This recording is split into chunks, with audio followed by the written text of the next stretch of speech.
శరణం కరవాణి శర్మదం తే చరణం వాణి చరాచరోపజీవ్యం కరుణామసృణైః కటాక్షపాతైః కురు మాం అంబకృతార్థసార్థవాహం శారదా శారదాంభోజవదనా వదనాంబుజే సర్వదా సర్వదాస్మాకం సన్నిధిః సన్నిధిం క్రియాత్ విమలపటీ కమలకుటీ పుస్తక రుద్రాక్షసస్తహస్తపుటీ కామాక్షి పక్ష్మలాక్షి కలిత విపంచి విభాసి వైరించి. ఆగిపోయింది, ఇంకేదైనా ఉంటే టైం చూ. వాగర్థావివ సంపృక్తౌ వాగర్థ ప్రతిపత్తయే జగతః పితరౌ వందే పార్వతీ పరమేశ్వరౌ గురవే సర్వలోకానాం భిషజే భవరోగిణాం నిధయే సర్వవిద్యానాం దక్షిణామూర్తయే నమః. నారాయణ సమారంభాం వ్యాసశంకరమధ్యమాం అస్మదాచార్యపర్యంతాం వందే గురుపరంపరాం. నారాయణం నమస్కృత్య నరం చైవ నరోత్తమం దేవీం సరస్వతీం వ్యాసం తతో జయముదీరయేత్. యజ్ఞేశ అచ్యుత గోవింద మాధవ అనంత కేశవ కృష్ణ విష్ణో హృషీకేశ వాసుదేవ నమోస్తుతే. శివ శివేతి శివేతి శివేతి వా భవ భవేతి భవేతి భవేతి వా హరా హరేతి హరేతి హరేతి వా భజ మనః శివమేవ నిరంతరం. నమః శివాయ శాంతాయ సాంబాయ పరమాత్మనే రుద్రాయ విష్ణవే తుభ్యం బ్రహ్మణే సూర్యమూర్తయే. శివాయ గురవే నమః. శివాయ గురవే నమః. శివాయ గురవే నమః. శ్రీమాత్రే నమః. శ్రీమాత్రే నమః. శ్రీమాత్రే నమః. శ్రీ విష్ణురూపాయ నమః శివాయ. నమో మహద్భ్యో ఋషిభ్యో గురుభ్యో నమః. ఆలయంలో వెలసి అనుగ్రహిస్తున్న శివ విష్ణువాది దేవతలందరికీ ప్రణమిల్లుతూ వారి సన్నిధిలో చెప్పుకువస్తున్న మహాభారతాంతర్గత అనుశాసనిక పర్వ అంతర్గతమైనటువంటి శివసహస్రనామం యొక్క భాష్యాన్ని మనం చెప్పుకుంటున్నాం. ఇప్పటి వరకు తెలుసుకున్న దాని సారంగా పరమాత్మ యొక్క తత్వాన్ని చెప్పడానికి ఈ నామాలు పుట్టాయి అని అర్థమవుతున్నది. నామాన్ని వివేచన చేస్తున్న కొద్దీ భగవంతుని యొక్క అసలు స్వరూపము, అదేవిధంగా నామ రూప లీలా గుణ తత్వ వైభవములు ప్రకటింపబడుతున్నాయి. కొన్ని నామాలు వివరించుకున్నాం. తర్వాత సాంఖ్యప్రసాదో దుర్వాసా సర్వసాధు నిషేవిత ప్రస్కందనో విభాగజ్ఞో అతుల్యో యజ్ఞభాగవిత్. సాంఖ్యప్రసాద అన్నారు. ఇక్కడ ప్రసాదము అనే మాటకు అర్థం ప్రసన్నుడుగుట, సంతోషించువాడు, ప్రీతి చెందువాడు అని అర్థం. ఆ స్వామి సాంఖ్యప్రసాదుడు అంటే జ్ఞానము చేత సంతోషిస్తాడు, ఆ జ్ఞానము కలిగిన వారిని అనుగ్రహిస్తాడు. ఇంకొకటి సాంఖ్యప్రసాద అంటే జ్ఞానమునిచ్చి అనుగ్రహిస్తాను కూడా అర్థం. సాంఖ్యము అంటే జ్ఞానము అని అర్థం. ఇక్కడ సాంఖ్య యోగం అని భగవద్గీతలో 2వ అధ్యాయాలు చదువుకుంటున్నాం కదా, ఆ భావం ఇక్కడ తీసుకోవాలి. సాంఖ్యం అనే మాటకి సమ్యక్ ఖ్యాతం ఇది సాంఖ్యం అని నిర్వచనం, అంటే సంపూర్ణముగా చెప్పబడిన జ్ఞానము అని. అటువంటి సాంఖ్యం ఎవరు అనుసరిస్తున్నారో, జ్ఞాన మార్గంలో విచారణ మార్గంలో ఉంటున్నారో వారి పట్ల ప్రసన్నుడవుతాట. బ్రహ్మతత్వ విచారణ చేయడం అనేది గొప్ప సాధన. అది చేస్తే ఆ బుద్ధిని భగవంతుడు అనుగ్రహిస్తాడు. అంతేకాదు ఆయనే అనుగ్రహించి జ్ఞానాన్ని కూడా ఇవ్వగలడు అన్నారు. ఇక్కడ భాష్యకారుడైన నీలకంఠ దీక్షితులు అలా సాంఖ్య జ్ఞానాన్నిచ్చే దత్తాత్రేయ స్వరూపుడు అని ఒక వ్యాఖ్య చేశారు. దక్షిణామూర్తి కూడా అదే చేస్తారు కదా, శివతత్వంలో సరిపోతుంది కంటే దత్తాత్రేయ దక్షిణామూర్తి అంతా ఒకే తత్వం అని ప్రతిపాదించిన దీని యొక్క ఉద్దేశం. దుర్వాసాహ తర్వాత నామం సాంఖ్యప్రసాద దుర్వాసాహ సర్వసాధు నిషేవిత. 2 మార్లు ఈ నామం వస్తుంది. ఇక్కడే కాకుండా మరికొన్ని నామాల తర్వాత మళ్ళీ దుర్వాసాహ వస్తుంది. దుర్వాసుడు అనే మాట చాలా వినుంటాం మనం. మహర్షి పేరు దుర్వాసుడు. ఒకరికి పేరు పెట్టారంటే ముందు అది ఉంటేనే పేరు పెడతారు. అంటే అంతకుముందు ఈ నామం ఉందన్నమాట. పరమేశ్వర పరంగా ఈ నామం ఉంది, అది ఆ మహర్షికి పేరు పెట్టారు. పైగా ఆ పేరే పెట్టాలని అత్రి మహర్షికి ఎందుకు తోచింది? దుర్వాసుడు అత్రి మహర్షి యొక్క పుత్రుడు, అత్రి అనసూయల పుత్రుడు దుర్వాసుడు. రుద్రాంశతో వచ్చాడు ఆయన పేరు దుర్వాసుడు. కనుక రుద్రాంశతో వచ్చిన మహర్షి అయిన దుర్వాసుడు శివస్వరూపుడే కనుక దుర్వాసాహ అన్నారు. ఈ దుర్వాసుని గురించి భారతంలో ఒక ప్రత్యేకమైన అధ్యాయం అనుశాసన పర్వం చివరిలో కృష్ణుడు చెప్తాడు దుర్వాస మహర్షి గురించి. తాను రుక్మిణీదేవి కలిసి దుర్వాసునికి సేవ చేసేట ఆ విషయం అంతా ప్రస్తావన వస్తుంది. అటువంటి దుర్వాస మహర్షి గురించి ప్రస్తావన వస్తున్నప్పుడే శివతత్వం అంతా చెప్పడం జరుగుతుంది అక్కడ. పైగా దుర్వాసుడు యొక్క మహిమను చెప్తూ శివుడు త్రిపురాసుర సంహారం చేసిన తర్వాత ఆ బాణాన్ని తీసి ఒళ్ళో పెట్టుకున్నట్టు అది దుర్వాస రూపం ధరించింది అన్నారు ఇక్కడ. అది దుర్వాసుడు అయ్యాడు. ఆ దుర్వాసుడే తర్వాత అత్రి అనసూయులకు కుమారుడుగా కూడా కలిగాడు అని చెప్పడంలో శివుడు ధరించిన బాణం యొక్క శక్తి అతడు. అది త్రిపురాల్ని దహనం చేయడం కోసం వినియోగించాడంటే అజ్ఞాననాశనం కోసం వచ్చినటువంటి రుద్ర తేజస్సు. పైగా ఈ దుర్వాసుడికి క్రోధభట్టారకుడు అని పేరుంది.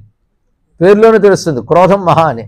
అయితే ఈ దుర్వాసుడి క్రోధం అనేది ఆయన క్రోధ వికారం కాదు. దీని గురించి మన త్రిపుర రహస్యంలో చివరిలో బ్రహ్మజ్ఞులకు కూడా కోపం లాంటివి ఉంటాయా అంటే దుర్వాస మహర్షిని చూపిస్తాడు. బ్రహ్మజ్ఞానం ఎప్పటికీ ఉన్నది, అది వారి వల్ల దోషం కాదు అన్నాడు. అక్కడ దోషంగా చూపించకూడదట. ఎందుకంటే వారికి పనికిమాలిన క్రోధం రాదు. ఆ క్రోధం ఎలాంటిదంటే వ్యర్థం కాని క్రోధం వస్తుంది, అది పనిచేసి తీరుతుందట. అందుకే ఎక్కడ చూపించాలో అక్కడ చూపిస్తాడు ఆయన. ఆ క్రోధం వల్ల ఒక ప్రయోజనం నెరవేరుతుంటుంది. పైగా అవతల వాడు చేసిన తప్పిదాన్ని వెంటనే క్రోధ రూపంలో శిక్షించి వాడిని శుద్ధి చేస్తాడు. అందుకే దుర్వాసుడు క్రోధ రూపంలో ఉన్న మహాయోగి. ఈయన గురించి చాలా విషయములు ఉన్నాయి. దత్తాత్రేయ చరిత్ర ఎలాగ మనం చెప్పుకుంటున్నామో దుర్వాసుడు కూడా అటువంటి వాడే. ఆయన యోగం అటు చాలా విశేషమైనటువంటిది. అలాంటి మహాయోగంతో ఒకనొక అవధూత మార్గాన్ని అవలంబించిన వాడు. పైగా శ్రీ విద్య ఉపాసకులకి దుర్వాసుడు ఆచార్య స్వరూపుడు. ఇదొక విశేషమైన అంశం. ఎందుకంటే శ్రీచక్ర ఆరాధన విధానము దుర్వాస మహర్షి పరశురాముల వారికి బోధించారు. అప్పుడు పరశురాముల వారు పరశురామ కల్పసూత్రం రచించారు. అది కాంచీపురంలో కామాక్షిదేవి ఆవిర్భవించిన వెంటనే దూర్వాసుడు అక్కడికి వస్తాడు. వచ్చి అక్కడ పూజా విధానం అంతా ఆయన సిద్ధం చేశాడు. దాన్ని అనుసరించే శ్రీ విద్యా విధానం అంతా ఏర్పడింది. అందుకే దూర్వాసుడు వారి యొక్క విగ్రహం ఎప్పుడూ కాంచీపురంలో కామాక్షిదేవి మందిరం దగ్గర ఉంటుంది. ఎందుకంటే అమ్మవారి తత్వం ఉపదేశించాలంటే శివుడే గురువు, శివతత్వం ఉపదేశించాలంటే అమ్మవారే గురువు అవుతారు ఇక్కడ. అందుకు అమ్మ ఉపాసనా విద్యను ఆవిష్కరించిన మహానుభావుడైన ఆయన గొప్ప గ్రంథములు 3 రచించాడు. ఒకటి ఆర్యాద్విశతి అనే పేరుతో శ్రీమన్నగరాన్నంతటి వర్ణించి చూపించాడు. రెండవది దేవి మహిమ్న స్థితి అనే పేరుతో శ్రీ విద్యా మర్మములన్నీ కలిపి ఒక స్తోత్రాన్ని రచించాడు. మరొకటి పరశంభు మహిమ్న స్థుతి అనే గ్రంథాన్ని కూడా రచించాడు. మహాయోగీశ్వరుడు. ఇవాళ ఆయన స్మరణతో మన ధన్యునిమయం. ఆ దుర్వాసుడు రూపంలో వచ్చాడు గనక దుర్వాసాహ నామని చెప్పారు ఇక్కడ. సర్వసాధు నిషేవిత. అలాంటి మహర్షిని సత్పురుషులందరూ సేవిస్తూ ఉంటారు. అయితే ఈ నామం దుర్వాసుల వారికి అన్వయిస్తుంది. శివుడు కూడా సర్వసాధు నిషేవిత. సాధు స్వభావం కలిగిన వారంటే సత్వగుణ సంపన్నులు. సత్వగుణ సంపన్నులందరూ పరమాత్మను ఆరాధిస్తారు. సత్వగుణం లేని వాళ్ళు పరమాత్మను తెలుసుకోలేరు. మనను శ్లోకంలోనే చెప్పుకున్నాను, రజో తమ దూషితులు తెలుసుకోలేరు. అంటే రజోగుణ తమోగుణ వికారములు లేని సత్వగుణం ఉన్నటువంటి వారే భగవంతుడు తెలుసుకోగలరు. అలా వారి చేత సేవింపబడుగాడు గనుక సర్వసాధు నిషేవిత. ప్రస్కందన తర్వాత నామం. స్కందనము అనే మాటకు అర్థం ఏంటంటే ఎండగట్టువాడు, తొలగించువాడు ఇత్యాదులన్నీ చెప్తారు. ప్రస్కందన గొప్పగా శత్రువుల్ని నశింపజేయవాడు, అదేవిధంగా పాపాలని తొలగించువాడు. ప్రస్కందన నామకు అదే అర్థం. విభాగజ్ఞ చాలా మంచి మాట. విభాగజ్ఞుడంటే విభాగం ఎలా చేయాలో తెలిసినవాడు. విభాగం అంటే ఎవరి కర్మకి ఏది ఫలితంగా ఇవ్వాలి, ఈ జగత్తులో దేన్ని ఎక్కడ ఎలా నడపాలి అనేటువంటి విభాగం తెలిసినవాడు భగవన్నుడు. ఆయనకి అతుల్య అని పేరు. అతుల్య అంటే సాటి లేనివాడు. గీతలోనే నత్వత్ సమోస్తి అభ్యధిక కుతోన్య అన్నారు. నీతో సమానమే లేదన్నప్పుడు నీకంటే అధికం ఉందని చెప్తావా అన్నారు. అందుకే సమాన అధిక వర్జిత అని చదువుతుంటారు నామం. సమానము అధికము రెండు లేదు పరమేశ్వరుడికి. ఏది చెప్పాలని క్రిందవే. ఆయనతో సమానము లేదు, ఆయన అధికము లేదు. పరమాత్మతో సమానం ఎవరవుతారండి? పరమాత్మే సమానం. అందుకే అతుల్య యజ్ఞభాగవిత్. యజ్ఞభాగవిత్ అంటే యజ్ఞములు ఆవిర్భాగములు సంపూర్ణముగా ఎరిగినవాడు. అంటే యజ్ఞస్వరూపుడైన పరమేశ్వరుడు ఏం చేస్తారంటే ఏ ఆహుతులు ఏ దేవతకి ఇచ్చేము అని తెలుసుకుని ఆ ఆహుతిని ఆ దేవతకు అందించేవాడు అగ్నిరూపుడైన భగవానుడు. లేకపోతే ఇంద్రాయ స్వాహ వరుణాయ స్వాహ ఇత్యాదులన్నీ అదే అగ్నిహోత్రంలో చేసినప్పుడు అగ్నిహోత్ర రూపుడైన రుద్రుడు వాటిని ఆయా దేవతలు విభాగం చేసి ఇస్తాడు. అందుకే యజ్ఞ భాగముల గురించి తెలిసినవాడు యజ్ఞస్వరూపుడు అని చెప్పారు. మళ్ళీ సర్వవాస సర్వచారి దుర్వాస వాసవోమర. ఇందాక దుర్వాస చెప్పి ఒక్క శ్లోకం క్రితం మళ్ళీ ఇక్కడ దుర్వాసానామని చెప్తున్నారు. సర్వవాస సర్వచారి అంటే అంతటా ఉన్నవాడు, అంతటా చరించేవాడు దుర్వాసుడు. కంటెస్ట్ బట్టి అర్థం తీసుకోవాలి. అక్కడ సర్వసాధు నిషేవిత అన్నప్పుడు మహాత్ముడిచే సేవించబడే మహర్షి అయినటువంటి దుర్వాసుల వారిని ప్రస్తావన చేయవచ్చు. ఇక్కడ దుర్వాస శబ్దానికి అర్థం ఏంటంటే అసలు ఆయనకు మాత్రం దుర్వాస అని పేరు ఎందుకు వచ్చింది? కొందరు దూర్వాసుడు అని రాస్తూ ఉంటారు. దుర్వాసుడు దూర్వాసుడు రెండు ఆయనకి చెప్తారు. దూర్వాసుడు ఎందుకు వచ్చిందంటే ఆయన తపోదీక్ష ఎలా పట్టాడంటే ఏ ఆహారం తీసుకునేవాడు కాదు. ఏ ఆహారం తీసుకోకుండా తపస్సు చేస్తే ఒక దోషం ఉంది. అందుకు ఏం చేసేవంటే దూర్వాంకురాల నుంచి వచ్చే జలం మాత్రమే పుచ్చుకునేవాట. దూర్వాంకురం అంటే గరిక. ఆ గరిక కొసల నుండి వచ్చే నీటిని మాత్రం అలా పుచ్చుకుని తపస్సు చేసేవాడు ఆయన. అందుకు ఆ దూర్వాంకురము నుంచి స్రవించేటువంటి జలానితోనే వసించాడు కనుక ఆయనకు దూర్వాసుడు అని కూడా వ్యవహారం వస్తుంది. అదొక పేరు. దుర్వాస అనే మాటకి శివపరంగా అర్థం చెప్పుకోవాలి. దుర్వాస అంటే ఇంతవరకు సర్వవాస సర్వచారి అని మాట చెప్పారు. అంతటా ఉంటాడు, ఉన్నవాడు అంతటా చరిస్తూ ఉంటాడు, అంటే చైతన్య రూపుడే వ్యాపించుంటాడు. కానీ దుర్వాస అనే మాటకు అర్థం ఏంటంటే దుర్లభమైన వాసము కలవాడు. ఇది అర్థం. అంటే ఆయన ఎక్కడుంటాడనేది ఎవరికి తెలియదు, ఆయన ఉన్నట్టు ఎవరు ఉండలేరు. దుహు అంటే ఇతరులకు సాధ్యము కానిది అని అర్థం ఇక్కడ. అందుకే దుర్యోధనుడు, దుశ్శాసనుడు ఈ పేర్లకి చెడ్డర్థాలు ఏం కావు. ఇక్కడ చెడ్డర్థాలు తల్లి పెట్టుకుంటుందని పిల్లాడికి. అంటే దుహు అనే శబ్దానికి అర్థం అంత తేలిగ్గా చెయ్యలేనిది, పొందలేనిది అని అర్థం. అలా ఇక్కడ దుర్వాసాహ అంటే ఇతరులెవరూ చెయ్యలేని, పొందలేని దుర్లభమైన వాసం. అంటే భగవంతుడు కైవల్య స్వరూపుడు. కైవల్యం అంత తొందరగా దొరికేది కాదు కదా. అందుకు దుర్లభమైన మోక్ష స్వరూపుడు అని దుర్వాస శబ్దానికి ఒక అర్థం. అలాగే మనం ఎవరు ఎరగనటువంటి వాసం ఉంది ఆయనకి. ఆయన ఎక్కడుంటాడు, ఎలా ఉంటాడనేది ఎవరికి తెలియదు. ఆ ఉండడం ఆయన మాత్రమే తెలుసు కనుక దుర్వాసాహ. ఇంకొకటి వాస వసన శబ్దానికి వస్త్రం అని అర్థం. దుర్వాసాహ అంటే ఇతరులెవరూ ధరించలేని వస్త్రాన్ని ధరించేట. లేకపోతే గజ చర్మాంబరం, వ్యాఘ్ర చర్మాంబరం ఇలాంటివి ధరించాడంటే ఇతరులు ధరించగలరా వాటిని? అలాంటివి ధరించిన వాడు గనక దుర్వాసాహ. ఇప్పుడు దుర్వాస శబ్దానికి 3 రకాల అర్థాలు మనం చెప్పుకున్నాం. మహర్షి పరంగా కూడా చెప్పుకున్నాం. దుర్వాస స్మరణతో మనం ఇవాళ ధన్యులం అయ్యేమని తెలుసుకోవాలి. అందులో అమ్మవారి శ్రీ విద్య ఉపాసకులకి దుర్వాసుడు ఆచార్యమూర్తియే. ఆయన జ్ఞానస్వరూపుడు. తన జ్ఞానమంతా ఆయా గ్రంథాల్లో తెలియజేశాడు. అంతెందుకు ఉపాసన విధానమే ఏర్పరిచాడు. దాన్ని బట్టే పరశురామ కల్పసూత్రాలు అనేవి ఏర్పడ్డాయి. దాన్ని అనుసరించి శ్రీ విద్యోపాసన, శ్రీచక్రారాధన ఈ విధానాలన్నీ మనకు వచ్చాయి. అటువంటి ఆచార్య రూపుడైన ఆయనకి అదేవిధంగా మనం ఎరుగని చోట ఉన్నటువంటి వాడు, మనం ఉండలేని చోట ఉన్నటువంటి వాడు అయిన దుర్వాసుడు వాసవుడు. తర్వాత నామం వాసవుడు అంటే ఇంద్రుడి పరంగా కూడా చెప్తారు. ఇంద్రనామాలు వస్తాయి. ఇంద్రనామాలు, వరుణనామాలు, యమనామాలు, వాయునామాలు అన్నీ వస్తాయి. ఎందుకంటే సర్వదేవతాత్మకుడు భగవంతుడు. సర్వదేవతల నామాలు పరమాత్మవే. అందుకు వాసవహ అంటే ఇంద్రుడికున్న ఒక పేరు. మళ్ళీ కొన్ని నామాలు అయ్యగా దేవేంద్రహ అని కూడా నామం వస్తుంది. మనం చెప్పుకున్న ఇంద్ర అంటే భగవంతుడైన అర్థంలోనే వేదం వాడిందండి. అగ్నిష్టమ ఇంద్రష్టమే ఇత్యాది వాటిలో ఇంద్రహ అనే మాటకి ఋగ్వేదంలో ఇంద్రుణ్ణి అత్యంత ఉత్కృష్టమైన దేవతగా చెప్తారు. దీనిలో కొంతమంది హిస్టోరియన్స్ వాళ్ళు బయలుదేరి ఋగ్వేద కాలంలో ఇంద్రుడిని పూజించేవారు ఇత్యాది పనికిమాలినటువంటి సిద్ధాంతాలు చేశారు. అక్కడ ఇంద్రుడనే దేవత కాదు, ఇంద్రుడు అంటే పరమేశ్వరుడనే అర్థం. ఇంద్ర శబ్దానికి అర్థం తెలుసుకుంటే ఇది ఐశ్వర్యే ఇంద్రదీప్తవులు 2 ధాతువుల నుంచి ఇంద్ర శబ్దం వ్యవహరిస్తారు. అంటే సర్వైశ్వర్య సంపన్నుడు అని అర్థం ఇంద్ర అంటే. అంటే ఈశ్వర. అలాగే ఇంద్ర అంటే గొప్ప ప్రకాశ స్వరూపుడు. అందుకే సూర్యునికి కూడా ఇంద్రనామం ఉంది. పరమజ్యోతిస్వరూపుడు, పరంజ్యోతిస్వరూపుడు అనే పరమేశ్వరుడే మహేంద్రుడు. ఆయన గొప్ప జ్యోతిస్వరూపుడు. దేవతలు అంటేనే ప్రకాశ స్వరూపులు అర్థం. ఆ ప్రకాశ స్వరూపులైన దేవతలకు కూడా తేజస్సు ఇచ్చేవాడు కనుక దేవేంద్రుడు. ఆయనకే మరొక పేరు వాసవుడు. వాసవహ అంటే వసు అంటే రత్నములు, సంపదలు అని అర్థం. అన్ని సంపదలు ఎవరి దగ్గర ఉన్నాయో వాడు వాసవుడు. దీన్ని బట్టి నిన్నటి వరకు ఇవాళ ఉదయం వరకు మనం చెప్పుకున్నవని గమనిస్తే సర్వైశ్వర్య సంపన్నుడైన పరమేశ్వరుడే వాసవుడు. అమరహ, హైమహ, హేమకరహ ఇత్యాది మాటలన్నీ కూడా అమరహ అంటే మృతి లేనివాడు. ఇందులోనే కొన్ని నామాల తర్వాత అమృతః అని కూడా కనబడుతుంది. అమృతః, అమరః ఈ రెండు మాటలు చూస్తే మృత్యువు లేనివాడు అంటే నాశనం అనేది లేనివాడు. అంతేకాదు తనను ఆశ్రయించిన వారికి కూడా అమృతత్వాన్ని ఇచ్చేవాడు. అందుకే శివునికి రెండు పేర్లు ప్రసిద్ధిగా ఉన్నాయి. అమృతేశ్వరుడు అనొకటి, మృత్యుంజయుడు అనొకటి, రెండు నామములు ఉన్నాయి. అంటే ఆయన మృత్యువుని జయించాడు, శాశ్వతమైన వాడు. అమృత ఈశ్వరుడు. ఈ అమృతేశ్వర మంత్రం ఒకటి ఉన్నది. ఆ మంత్రములన్నీ తెలిసినా తెలియకపోయినా ఒక్కటి చేసుకుంటే ప్రతి వారికి దీర్ఘాయు వచ్చే మంత్రం ఉంది. శ్రీ అమృతేశ్వరాయ నమశివాయ. నిన్నను శ్రీ నీలకంఠాయ నమశివాయ చెప్పాం. ఇప్పుడు శ్రీ అమృతేశ్వరాయ నమశివాయ. ఇది పంచాక్షరి సంపుడితంగా చేసేటువంటి గొప్ప మంత్రమై స్మరించే వారికి మంచి ఆయువునిస్తుంది. ఆ ఉన్న ఆయువంతా ఆరోగ్యంగా ఉండేటట్టు చేస్తుంది. అందులో ఆరోగ్యవంతమైన ఆయువుకి ఇది గొప్ప మృత్యుంజయ మంత్రం అండి.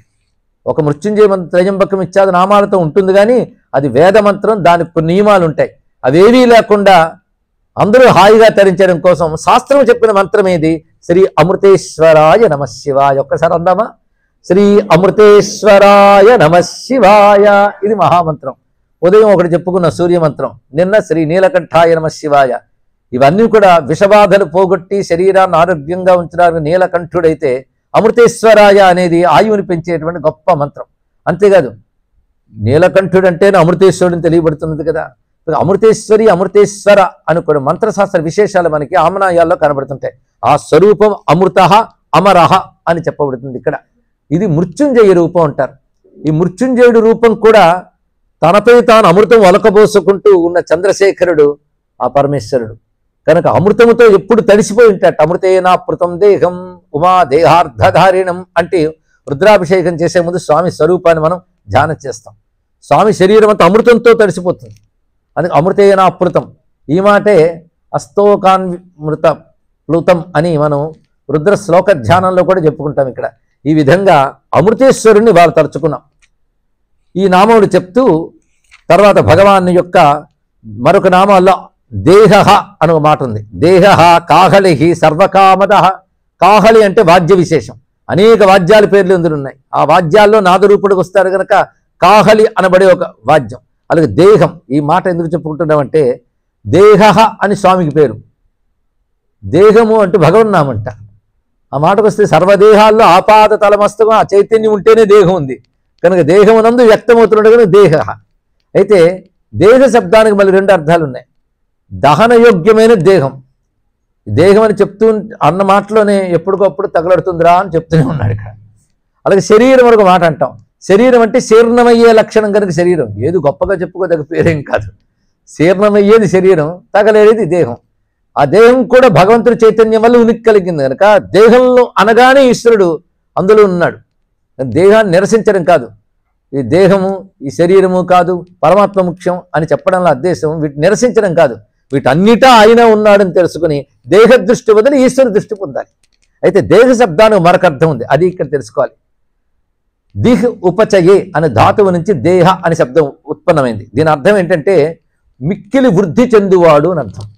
శరీరానికి వృద్ధి చెందే లక్షణం ఉంది. బాల్యంలో పుట్టినప్పుడు ఎలా అలాగే ఉండట్లేదుగా, క్రమక్రమంగా పెరుగుతున్నాం కనుక అలా క్రమక్రమంగా పెరుగునది అని అర్థంట. అంటే అలాగే భగవంతుడు కూడా క్రమక్రమంగా ఈ జగత్తును వృద్ధి చెందిస్తాడు. వృద్ధి చెందించిన జగత్తులో తానుంటాడు కానీ వృద్ధి చెందించువాడు అని అర్థం కూడా చెప్పుకొని దేహ నామానికి ఇన్ని రకాల అర్థాలు మనం భావన చేసుకుని తర్వాత భగవన్ నామాల్లో ఉపదేశకర అకరహ ముని ఆత్మనిరాలోక వరుసగా ఇలాంటి నామాలు తర్వాత కూడా కొన్ని కనిపిస్తుంటాయి. వేదకారో మంత్రకారో మంత్రవిత్ అని వస్తాయి. వేదకారో అంటే వేదములు చేసినవాడు, వేదములు ఇచ్చినవాడు ఆయన. అందుకే ఉదయం చెప్పుకున్న బ్రహ్మదేవుడికి వేదములు ఇచ్చినవాడు, వేదమే తానేటువంటి వాడు. అలాగే మంత్రకారో మంత్రములను తయారు చేసినవాడు. మంత్రములు మనం తయారు చేయలే, మంత్రములు భగవత్ స్వరూపాలు, ఆ శబ్దములే భగవద్ రూపాలు. ఋషి తపశ్శక్తితో ఆ మంత్రాన్ని వింటాడు, ఆ విన్నది మనకు చెప్తాడు. అందుకే ఏ మంత్రాలు చేసినా మనం ముందుగా ఫలానా మంత్రానికి ఫలానా వాడు ఋషి అంటాం. అస్య శ్రీ మహామంత్రస్య ఋషి, మొదట ఋషిని చెప్తారు, దాని తర్వాత దేవతని చెప్తారు, దాని తర్వాత ఛందస్సు ఇత్యాదులన్నీ వస్తుంటాయి. ఋషి ఛందస్సు దేవత మొదట ఎవరిని చెప్పారు? ఋషిని చెప్పారు. అది గుర్తుపెట్టుకోవాలి. మొదట ఋషిని ప్రస్తావన చేస్తారు. అందుకే మంత్రకార అంటే ఋషి దర్శించాడే తప్ప ఋషి తయారు చేయలేదు. మంత్రద్రష్ట అంటారు ఋషిని. అంటే మంత్రాన్ని చూశాడు, అందులో మంత్రాన్ని ఆయన తయారు చేయలేదు. ఆ మంత్రాన్ని దర్శించి ఇచ్చాడు కనుక ఆయన కృతజ్ఞతగా మనం చెప్పుకుంటాం. ఉదాహరణకి ఇవే సహస్రనామాలు. ఎవడయ్యా ఋషి అంటే బ్రహ్మదేవుడు ఋషి. ఆయన ధ్యానం చేస్తుంటే ఆయన మనస్సులో దర్శనమయ్యేవి. దర్శించిన వాడితో శివుని స్తుతించాడు. అది క్రమంగా ఇతర ఋషులు బ్రహ్మదేవుడి నుంచి పొందారు ఇక్కడ. కనుక ఋషి అంటే మంత్రమును దర్శించేవాడు. అంటే ఉన్నదే తప్ప తాను తయారు చేయలేదు. మరి మంత్రములు ఎవడిచ్చాడు? భగవానుడే ఇన్ని మంత్ర రూపములుగా ఉన్నాడు. అందుకే శివుని గురించి చెప్తూ సర్వమంత్రస్వరూపాయ సర్వతంత్రస్వరూపాయ అని అంటారు. సర్వమంత్రములు ఆయన స్వరూపములే. అన్ని మంత్రములు తన నుంచి వ్యక్తపరిచిన వాడు. అందుకే వేదకారో మంత్రకారో. అంతేకాదు మంత్రము యొక్క రహస్యం ఆయనకే తెలుసుట. మంత్రం కోట్లు జపించిన మంత్ర రహస్యం తెలియదండి ఎవరికి కూడా. వాడే తయారు చేశాడు. ఆ మంత్రం యొక్క సూక్ష్మ జ్ఞానము లేదా సూక్ష్మమైన ఒకానొక అనుభవము భగవత్ స్వరూపం. అందుకే వేదకారో మంత్రకారో మంత్రవిత్ అని చెప్తూ ఇక్కడ వచ్చేటప్పుడు ఉపదేశకరహ అకరహ అని చెప్పారు ఇక్కడ. అంటే ఉపదేశం ఇచ్చేవాడు, ఏ ఉపదేశం ఇవ్వనివాడు, రెండు ఆయనేట. ఉపదేశకరహ అంటే ఉపదేశము చేయువాడు, అకరహ ఉపదేశం చేయట్లేదుట. ఇదేమిటండి బాబు అంటే మా దక్షిణామూర్తిని చూశారా అంటున్నాడు ఇక్కడ. ఇవన్నీ ఎన్నో నామాలు దక్షిణామూర్తి పరంగా అన్వయింపబడుతుంటాయి. అని ఉపదేశం చేశాడా చేయట్లేదా అంటే మౌనంగా ఉన్నాడు అంటే ఉపదేశం లేదు. కానీ అకరహ ఉపదేశం చేయడం లేదు. చేయట్లేదా చేసేట. దేనితో చేశాడు? మౌనంతోనే చేశాడు. అరే 1000 మాటలు చెప్పినా 1000 గంటలు చెప్పినా ఒక్క అర్థం కావట్లేదు. ఆయన మౌనంతోనే ఉపదేశం చేసేట. అది అందుకోగలిగిన స్థాయి కలవాళ్ళు ఆయన చుట్టూ కూర్చున్నారు. మౌన వ్యాఖ్య ప్రకటిత పరబ్రహ్మతత్వం యువానం వర్షిష్టాంతే వసదృషిగణై ఆవృతం బ్రహ్మనిష్టయి. వాళ్ళు ఎందుకన పట్టుకోగలిగారంటే బ్రహ్మనిష్ఠులైన ఋషులు గనక అన్నారు ఇక్కడ. బ్రహ్మనిష్ఠులు ఎంత చక్కటి మాట అండి. అంటే వాళ్ళ బుద్ధి కానీ వాళ్ళ ఆలోచన కానీ వాళ్ళ స్వభావం కానీ బ్రహ్మమునందే నిష్ఠ కలిగి ఉన్నది ఇక్కడ. అలాంటి ఋషులు అక్కడ కూర్చున్నారు. ఋషులంటేనే ద్రష్టలు. తపశ్శక్తితో అతీంద్రియమైనటువంటి జ్ఞానాన్ని గ్రహించే వాళ్ళని ఋషులు అంటారు. అలాంటి వాళ్ళు కూర్చుంటే వాళ్ళకి ఇంకా మాటలు కావాలా? వాళ్ళు మాటలతో తెలుసుకోవాల్సిందంతా అయిపోయింది వాళ్ళకి. ఇంకా కేవలం అనుభవమే మిగిలింది. అందుకు వాళ్ళ ముందు అలా కనబడ్డాడు. కానీ అకరహ ఏమీ చెప్పలేదయ్యా, కానీ ఉపదేశం చేయలేదు అనొద్దు. దానితో ఉపదేశం చేశాడు కనుక ఉపదేశకరహ. ఏమీ చెయ్యనట్టు కనబడుతున్నా చేశాట. ఆ విధంగా ఉన్నటువంటి పరమేశ్వరుడు శ్రియావాసి. మరొక మాట శ్రియావాసి అనే మాటకి సంపదలన్నీ ఆయనలో వసించి ఉంటాయి. స్త్రీతో కలిసి ఉంటాడట. స్త్రీ అనే మాటకి స్త్రీతో కలిసి ఉన్నాడంటే శ్రీమన్నారాయణ అర్థం తీసుకుంటాం. కానీ స్త్రీ అంటేనే పరాశక్తి అని అర్థం అండి. మహాలక్ష్మి కూడా పరాశక్తి స్వరూపమేగా. ఇక్కడ శ్రీ అనేది శ్రీమాత శ్రీ మహారాజ్ఞి దగ్గర చెప్పిన శ్రీమాత.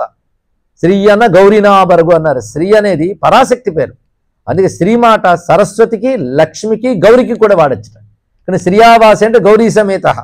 కానీ ఈ కంటెస్ట్లో దీనికి అర్థం తీయాలి. శ్రీ అనేటువంటి మాటకి వేదము అని అర్థం. స్పష్టంగా వేదంలోని మాట ఉంది. లక్ష్మీ సహస్రనామ స్తోత్రం ఎవరైనా చదివి ఉంటే అందులో నామములన్నీ చూస్తే వేదం గురించే చెప్తారు ఇక్కడ. అందుకే స్త్రీ అనేది వేదస్వరూపం. అందుకే జాతవేదసే అంటూ ఉంటాం. జాతవేదో మమావహ ఈ మాటలు వస్తాయి. అంటే అర్థం వేదమే మహాలక్ష్మి, వేదమే పరాశక్తి. కనుక ఇక్కడ శ్రీ శబ్దానికి వేదం అని అర్థం చెప్తూ వేదంలోనే మాట ఉంది. రుచస్సామాని యజూగుంషి సాహి శ్రీరమృత సతాం మన మంత్రం ఉంది. ఋత్యజుస్సామములైనటువంటి వేదమే శ్రీహి. కనుక శ్రియావాసి అంటే ఆ వేదస్వరూపుడైన వాడు. అందుకే వేదకారో మంత్రకారో మంత్రవిత్ శ్రియావాసి ఉపదేశకరః అకరః ముని. ముని నామం రాగానే ముని అయినవాడు. ఈ ముని నామం లాంటి నామాలు ఇంకా చాలా కనబడతాయి ఇందులో. అధ్యాత్మానుగత అని మరొక నామం ఉంది. శివుని నామం ఇందులోనే. అధ్యాత్మ అనుగత అంటే భగవానుడు దేని వల్ల దొరుకుతాడంటే అధ్యాత్మ విద్యకు అనుసరించి దొరుకువాడు. కృష్ణ పరమాత్మ గీతలో విద్యలు ఎన్నున్నా అధ్యాత్మ విద్య నా విభూతి అన్నాడు. అధ్యాత్మ విద్య విద్యానం అన్నాడు ఇక్కడ. అధ్యాత్మ విద్య అంటే బ్రహ్మజ్ఞానము లేదా ఆత్మజ్ఞానము అని అర్థం. దాన్ని అనుసరించి వస్తాట భగవానుడు. అంటే ఆత్మజ్ఞానము ద్వారా లభించేటువంటి ఏ ఆత్మరూపమైన అనుభవము ఆయన భగవానుడు. ఇదంతా కూడా మనకి దక్షిణామూర్తి తత్వాన్ని తెలియజేసే నామములే. ఇది అధ్యాత్మానుగత అనేది కొన్ని నామాల తర్వాత వస్తుంది, కానీ మనం ఇక్కడికి తెచ్చుకుని చెప్పుకుంటున్నాం. అది మునిహి. మునిహి అంటే మౌన స్వరూప అని అర్థం. ఇక్కడ మౌనంగా ఉన్నవాడు ముని. అంటే నోరు మూసుకున్న వాళ్ళందరూ మునులేనా అంటే ముని శబ్దం ఇక్కడ మౌనం అనేది ఉత్కృష్టమైన గుణం అండి. మాట్లాడకపోవడం మాత్రమే కాదు మౌనం అంటే. కృష్ణ పరమాత్మ గీతలో మౌనం అనేది మనస్సుకు సంబంధించిన యజ్ఞంలో చెప్పాడు. మనప్రసాద సౌమ్యత్వం మౌనం ఆత్మ వినిగ్రహ అని చెప్పాడు ఇక్కడ. మౌనం అంటే అల్లకల్లోలాలు లేని మనస్సు. ఎప్పుడైనా సాధ్యమవుతుందో చూడండి. అలలు లేని కోనేరు ఉండదు, ఆలోచన లేని మనసు ఉండదు. అవి అణిగిపోయిన స్థితి కావాలి ఇక్కడ, నిశ్చలమైన స్థితి. అది మౌనం అంటే ఇక్కడ. అంటే మనోవికారములు ఏమీ లేనిటువంటి వాడు, అది ముని అని. మౌనత్వాత్ముని. కానీ మౌనం అనే మాటకి గొప్ప అర్థం శాస్త్రం చెప్తుంది, జ్ఞానం అన్నది ఇక్కడ. జ్ఞానం అంటే పరమాత్మ అనుభవానికి జ్ఞానం అని పేరు. అంతేగాని కేవలం దాని గురించి తెలుసుకునేటువంటి విషయములు మాట్లాడుకోవడం పరోక్ష జ్ఞానం అనిపించుకుంటుంది. అపరోక్ష జ్ఞానం అని అంటారు. అంటే అనుభవానికి అపరోక్ష జ్ఞానం అని పేరు. అనుభవం కోసం మాట్లాడుకునే డిస్కషన్స్ అన్నీ పరోక్ష జ్ఞానమే. ఒకసారి ఆత్మజ్ఞానం క్లాస్కి వెళ్ళామనుకోండి, చెప్పినవాడు సమర్థవంతంగా చెప్పి వినేవాడు శ్రద్ధగా వింటే నాకు ఆత్మ గురించి మొత్తం అర్థమైపోయింది అన్నాడు. మంచిది. ఏమైంది? అర్థమైంది, కొంత నయం. కానీ అనుభవం రాలేదు. కనుక అర్థం అవడాన్ని పరోక్షం అంటారు, అనుభవం అపరోక్షం అంటారు. అందుకే శంకరులు అపరోక్షానుభూతి అన్నారు. అపరోక్షానుభూతిలో మౌనమే ఉంటుందిట. దీనికి రామకృష్ణ పరమహంస గొప్ప మాట చెప్పాడు. ఒక తుమ్మెద పువ్వు చుట్టూ జమ్మని తిరుగుతుంటుంది ఝంకారం చేస్తూ, అందులో దిగి మకరంద ఆస్వాద్యుడు మౌనంగా ఉంటుందిట. ఆ మౌనం అనేది అనుభవ అవస్థ. కానీ కేవలం బ్రహ్మానుభవంలో ఆ మౌనం ఉంటుంది. అది మూగతనం కాదు, అది మౌనం. అది ఆ మౌన స్థితిలో ఉన్నవాడిని ముని అంటారు. అది మౌన వ్యాఖ్య. కనుక మౌనం అంటే అనుభవ రూపమైన జ్ఞానము అనర్థం ఇక్కడ. అనుభవ జ్ఞానం, భగవద్ అనుభవం లేదా బ్రహ్మానుభవమే మౌనం. ఆ బ్రహ్మానుభవ స్వరూపంగా, కేవల అనుభవ స్వరూపంగా ఉన్నటువంటి వాడెవడో అతడు ముని అన్నారు. అతడు ఆత్మ నిరాలోక అని మాట చిక్కరు ఇక్కడ. అంటే జ్ఞానం అనేది ఆ జీవభావాన్ని దాటి ఉంటుంది. అది ఆత్మ నిరాలోక అనే మాటకు అర్థం. దాన్ని ఆవరించి ఏది ఉండదు ఇక్కడ. పరమాత్మ తత్వాన్ని కప్పేదేదీ లేదు. కప్పేదేదీ లేని పరమాత్మ తెలియాలంటే నువ్వు కప్పిన వాటి నుంచి బయటకు రావాలి ఇక్కడ. కనుక దాని నుంచి, అంటే ఆవరణల నుంచి బయటకు వస్తే తెలియబడివాడు, ఆయనకేమీ ఆవరణ లేనివాడు అని చెప్తూ పక్షీచ పక్ష రూపశ్చ అతిదీప్తో విశాంపతి అన్నారు. పక్షీచ, ఆయన పక్షి. ఆయన పక్షి అన్నప్పుడు గరుత్మంతుడు ఇత్యాది పక్షుల అంటే పక్షములు కలది పక్షి. దీని గురించి మళ్ళీ వేదంలో ఉపనిషత్తుల్లోకి వెళదాం. ఋగ్దక్షిణ పక్ష సామో ఉత్తర పక్ష అని అంటారు. ఋగ్వేదము దక్షిణ పక్షము, సామము ఉత్తర పక్షము అన్నాడు. అంటే వేదములు ఆ మంత్ర విధానములు బట్టి వాటిని పోల్చి చెప్తున్నారు. రుక్కు సామం అని రెండు ఉన్నాయి. రుక్కులు అంటే దేవతా స్తుతి రూప మంత్రములు, సామము అంటే వాటి స్వరాలతో గానం చేసినప్పుడు సామం. కనుక అనేక రుంగ్మంత్రాలే సామంలో మనకు కనబడుతుంటాయి. కనుక ఆ రెండు పక్షములుగా ఉన్న వేద పురుషుడుగా వర్ణించారు. రుక్ అనే పక్షము, సామం అనే పక్షముతో ఉన్నటువంటి పక్షి అతడు. మరి పక్షములు ఏమిటి? పక్ష రూప అన్నాడు. పక్షీచ పక్ష రూపశ్చ, పక్షములు కూడా ఆయనే అన్నాడు. పక్షములు కలవాడు అన్నప్పుడు పక్షములు ఎవరు? వేదమంత్రములే పక్షములైతే వేదమంత్రాలు కూడా ఆయనే కదా. కనుక అన్ని మంత్రములు కలిపి పక్షములు కలవాడు అన్నారు. పక్షములు ఆయనే, పక్షములు కలవాడు ఆయనే. పక్ష రూపశ్చ అతిదీప్త, మిక్కిలి ప్రకాశ స్వరూపుడు. విశాంపతి, విశాంపతి అంటే అందరికీ ప్రభు అయినటువంటి వాడు అని చెప్తూ స్వామి యొక్క నామాలు ఇలా కొనసాగుతూ పినాకవాన్ లోకచారి సర్వచారి విచారవిత్ ఈశాన ఈశ్వర నిశాచారి పినాకవాన్ అన్నారు ఇక్కడ. ఆయన లోకచారి సర్వచారి. ఇందాక కూడా ఏంటంటే మాట ఉంది, సర్వలోకములందు సర్వమునందు చరించేవాడు. దీన్ని బట్టి ఎందుకు కొన్ని నామాలు వదులుతున్నామో తెలిసిపోయి ఉంటుంది. అంటే అలాంటి నామములు ఇదివరలో చెప్పడం జరిగింది. ఆ ఆలోచన విధానంతో వివిధ నామాలు మనం అన్వయించుకోవచ్చు. అంతేగాని అలుగు సమయం లేదు కదా అని తగ్గించేసి కొన్ని నామాలు వదిలేసామని కాదు అర్థం. వాటి ధోరణితో మిగిలినవి తెలుసుకోవాలి. అయితే ఎన్నో గొప్ప నామాలు వదిలి ఉంటాం. మొత్తం తెలుసుకోవడానికి ఇది క్లాస్ కాదు, కేవలం శివ సహస్రనామ స్వరూప నిరూపణం అనబడి ఒక ప్రవచనం. కానీ క్లాసులాగా ప్రతి నామానికి చెప్పాలి అంటే ఒకప్పుడు చెప్పుకున్నాం, నాకు సంవత్సరం పట్టింది. అది ఉంటుంది. కానీ వీటి మీద అది ఆలోచించుకుంటే ప్రధాన వస్తువు తెలిసిపోయింది కదా, స్వరూపం. కనుక లోకచారి సర్వచారి విచారవిత్. విచారవిత్ అనే మాట గొప్ప విషయం ఏంటంటే విచార విధానము ఎరిగినవాడు. ఎవరిని విచారించండి అని పంపించామనుకోండి, ఎవడి విచారం వాడిది. కానీ విచారానికి కూడా విధి ఉందండి. ఎందుకంటే ఆత్మజ్ఞానానికి, జ్ఞాన మార్గానికి విచారణా మార్గం అని అర్థం ఇక్కడ. విచారణా మార్గం అంటే ఆలోచించవలసినది అని అర్థం ఇక్కడ. ఎలా ఆలోచిస్తావు? ఒక్కొక్కడు ఆలోచిస్తాడు. అంటే జ్ఞాన మార్గంలో ఉన్నవారే. కనుక జ్ఞాన మార్గానికి ఒక పద్ధతి ఉంది. అది గురువుని ఆశ్రయించి తత్వమసి మొదలైన వాక్యములు తెలుసుకుంటూ తత్ అంటే ఏమిటి, త్వం అంటే ఏమిటి విచారణ చేయాలి. అంటే జీవుడు పరమాత్మ ఈ రెండుటి గురించి ముందు తెలుసుకోవాలి. తెలుసుకుని జీవభావం ఒక్కొక్కటి వదిలి పరమాత్మ భావంతో ఐక్యం కలగాలి. మొదటిది నిషేధము, అంటే ఏది కాదో ముందు తెలుసుకో, తర్వాత ఏది అవునో తెలుసుకో. ఇప్పుడు ఏది ముఖ్యం ఇందులో? ఏది అవునో అన్నది ముఖ్యం, ఏది కాదు అనేది ముఖ్యమా? కనుక ఎప్పుడు ఏది కాదో ఆలోచిస్తుంటే అదే అయిపోతాం. కాని దాని గురించి ఆలోచన ఎందుకండి, అయిన దాని గురించి పట్టుకోవాలి. మరి అయినది దొరకట్లేదు కనుక కాని దాంతో కలిసిపోయింది. అది కానిది అయినది కలిసిపోయింది. అదేదో బంగారం గనిలోంచి తీసినప్పుడు మాలిన్యంతోనే ఉంటుంది, దాంతో కరగబెట్టి అందులోకి తీసుకుంటాం. కనుక ప్రపంచమంతా చిత్తు జడంతో కలిసిపోయి ఉంటుంది. జడమైనటువంటి దేహాదులు ప్రకృతి, చిద్రూపమైన భగవంతుడు, ఈ రెండు వేరువేరుగాలో రెండు కలిసిపోయింది. ఆ కలిసినప్పుడు విచారణ మార్గంతో ఈ జడ పదార్థాలు ఒక్కొక్కటి తీసేసి పక్కకి తీసిస్తూ ఉండాలి. అంత తీయడం సామాన్యం అండి. మన జ్ఞానానికి విచారణ కూర్చోగానే ముందు ఇవే గుర్తుకొస్తుంటాయి. ఇది కాదు ఇది కాదు ఇది కాదు అని తీసేస్తాము. నేతి నేతి ఇది తీసివేయగా చివరికి ఏది తీయలేవో దాన్ని పట్టుకో అన్నాడు ఇక్కడ. కనుక బ్రహ్మతత్వానికి లక్షణాలు కొన్ని ఉన్నాయి, జీవలక్షణాలు కొన్ని ఉన్నాయి. విడిచిపెట్టడానికి జీవలక్షణాలు అంటే ఏంటో తెలుసుకో, పట్టుకోవడానికి పరమాత్మ లక్షణాలు ఏంటో తెలుసుకో. కానీ ఇది విచారణ చేయాలి. ఇది విచారణ అంత తేలిక కాదండి. విచారణ చేయమన్నారు కదా, కూర్చోండి, నిద్ర రాకపోతే అడగండి. ఎందుకంటే నిద్ర ఎప్పుడు వస్తుందంటే బ్రెయిన్ అలసిపోతూ వస్తుంది. కానీ బుద్ధిని ఆలోచించమంటే ఇంతవరకు ఆ పని చేయకుండా ఉన్నాం, ఇప్పుడు ఆలోచన పని పెట్టగానే వస్తుందండి, నిద్ర వచ్చేస్తుంది. అవునా లేదా? మహా కష్టం. ఈ ఆలోచన ఎలాంటిది అంటే ఒక ఉపమానం చెప్పాడు, ఇసుకలో తవ్వడం లాంటిదే అన్నాడు. ఇసుక మీరు తవ్వుతుంటే ఇసుక అందరికి వస్తూనే ఉంటుంది, అప్పుడు గొయ్యి ఏర్పడుతుంది. అలా వద్దన్న వచ్చి పడుతుంటేట. మహా కష్టం ఆ మార్గం. అందుకే క్షురస్య ధార అన్నది కఠోపనిషత్తు. కత్తివాదల మీద నడక బ్రహ్మ విచారం అంత కష్టము, అది తేలిక కాదండి. కొనడానికి కొందరికి ఉపనిషత్ క్లాసెస్ ఉంటే సరదా, ఎందుకంటే ఏ కర్మలు చేయగలదు హాయిగా కూర్చోవచ్చని.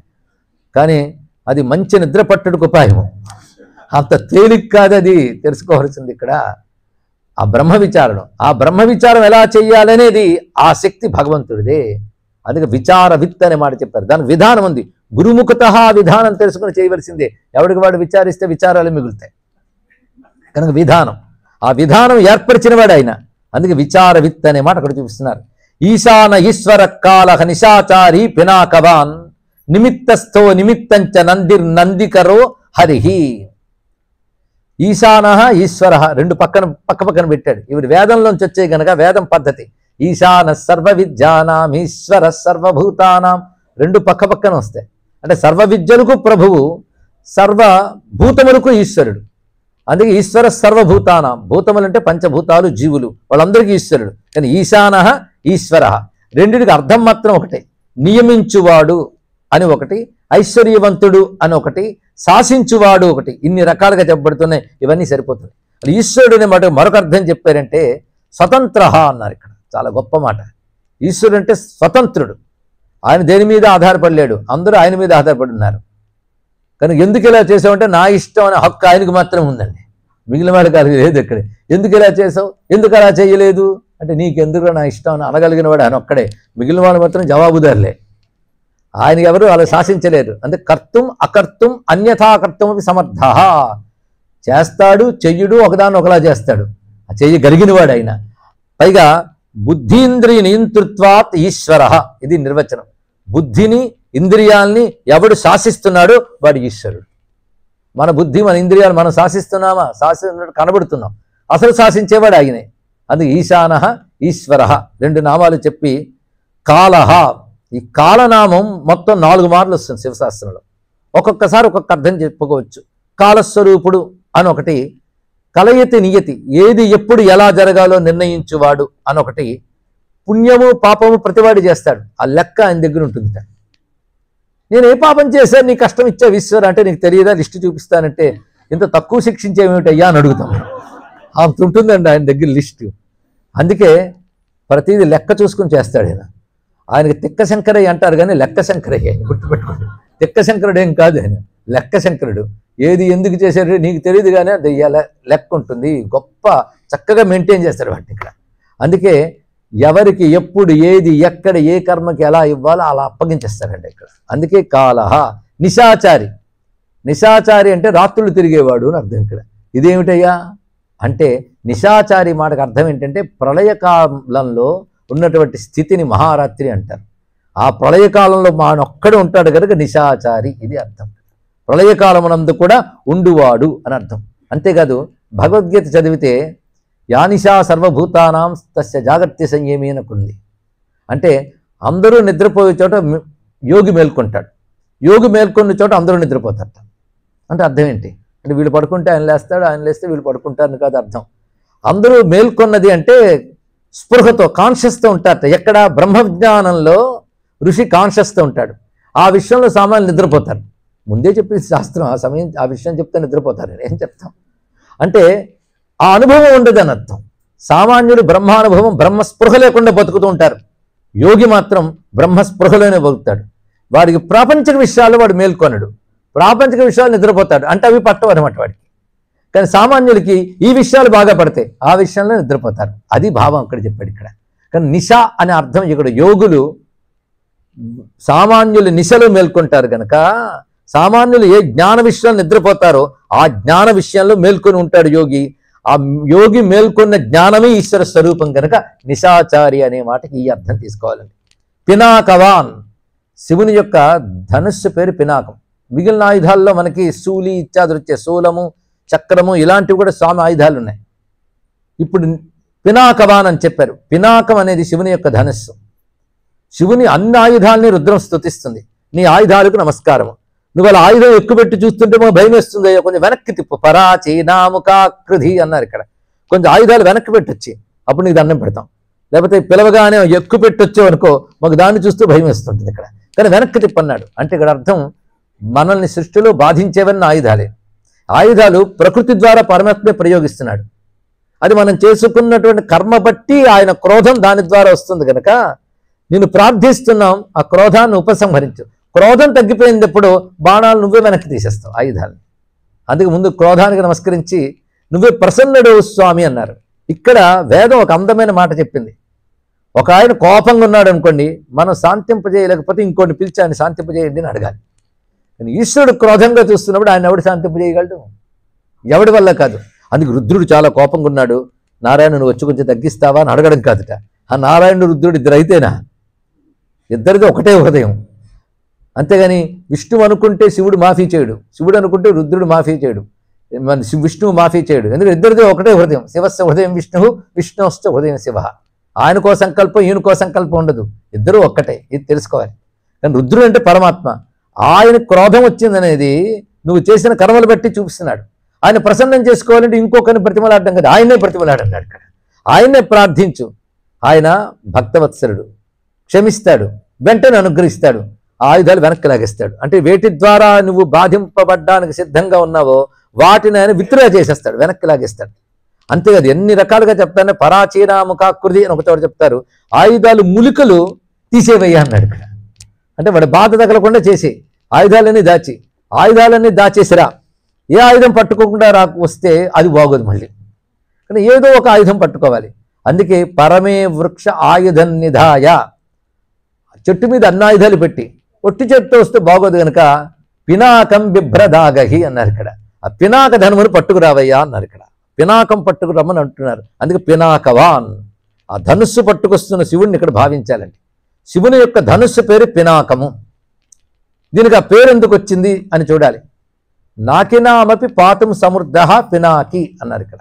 అంటే స్వర్గలోకవాసులను కూడా రక్షించడానికి సమర్థమైనది పినాకం అంటే.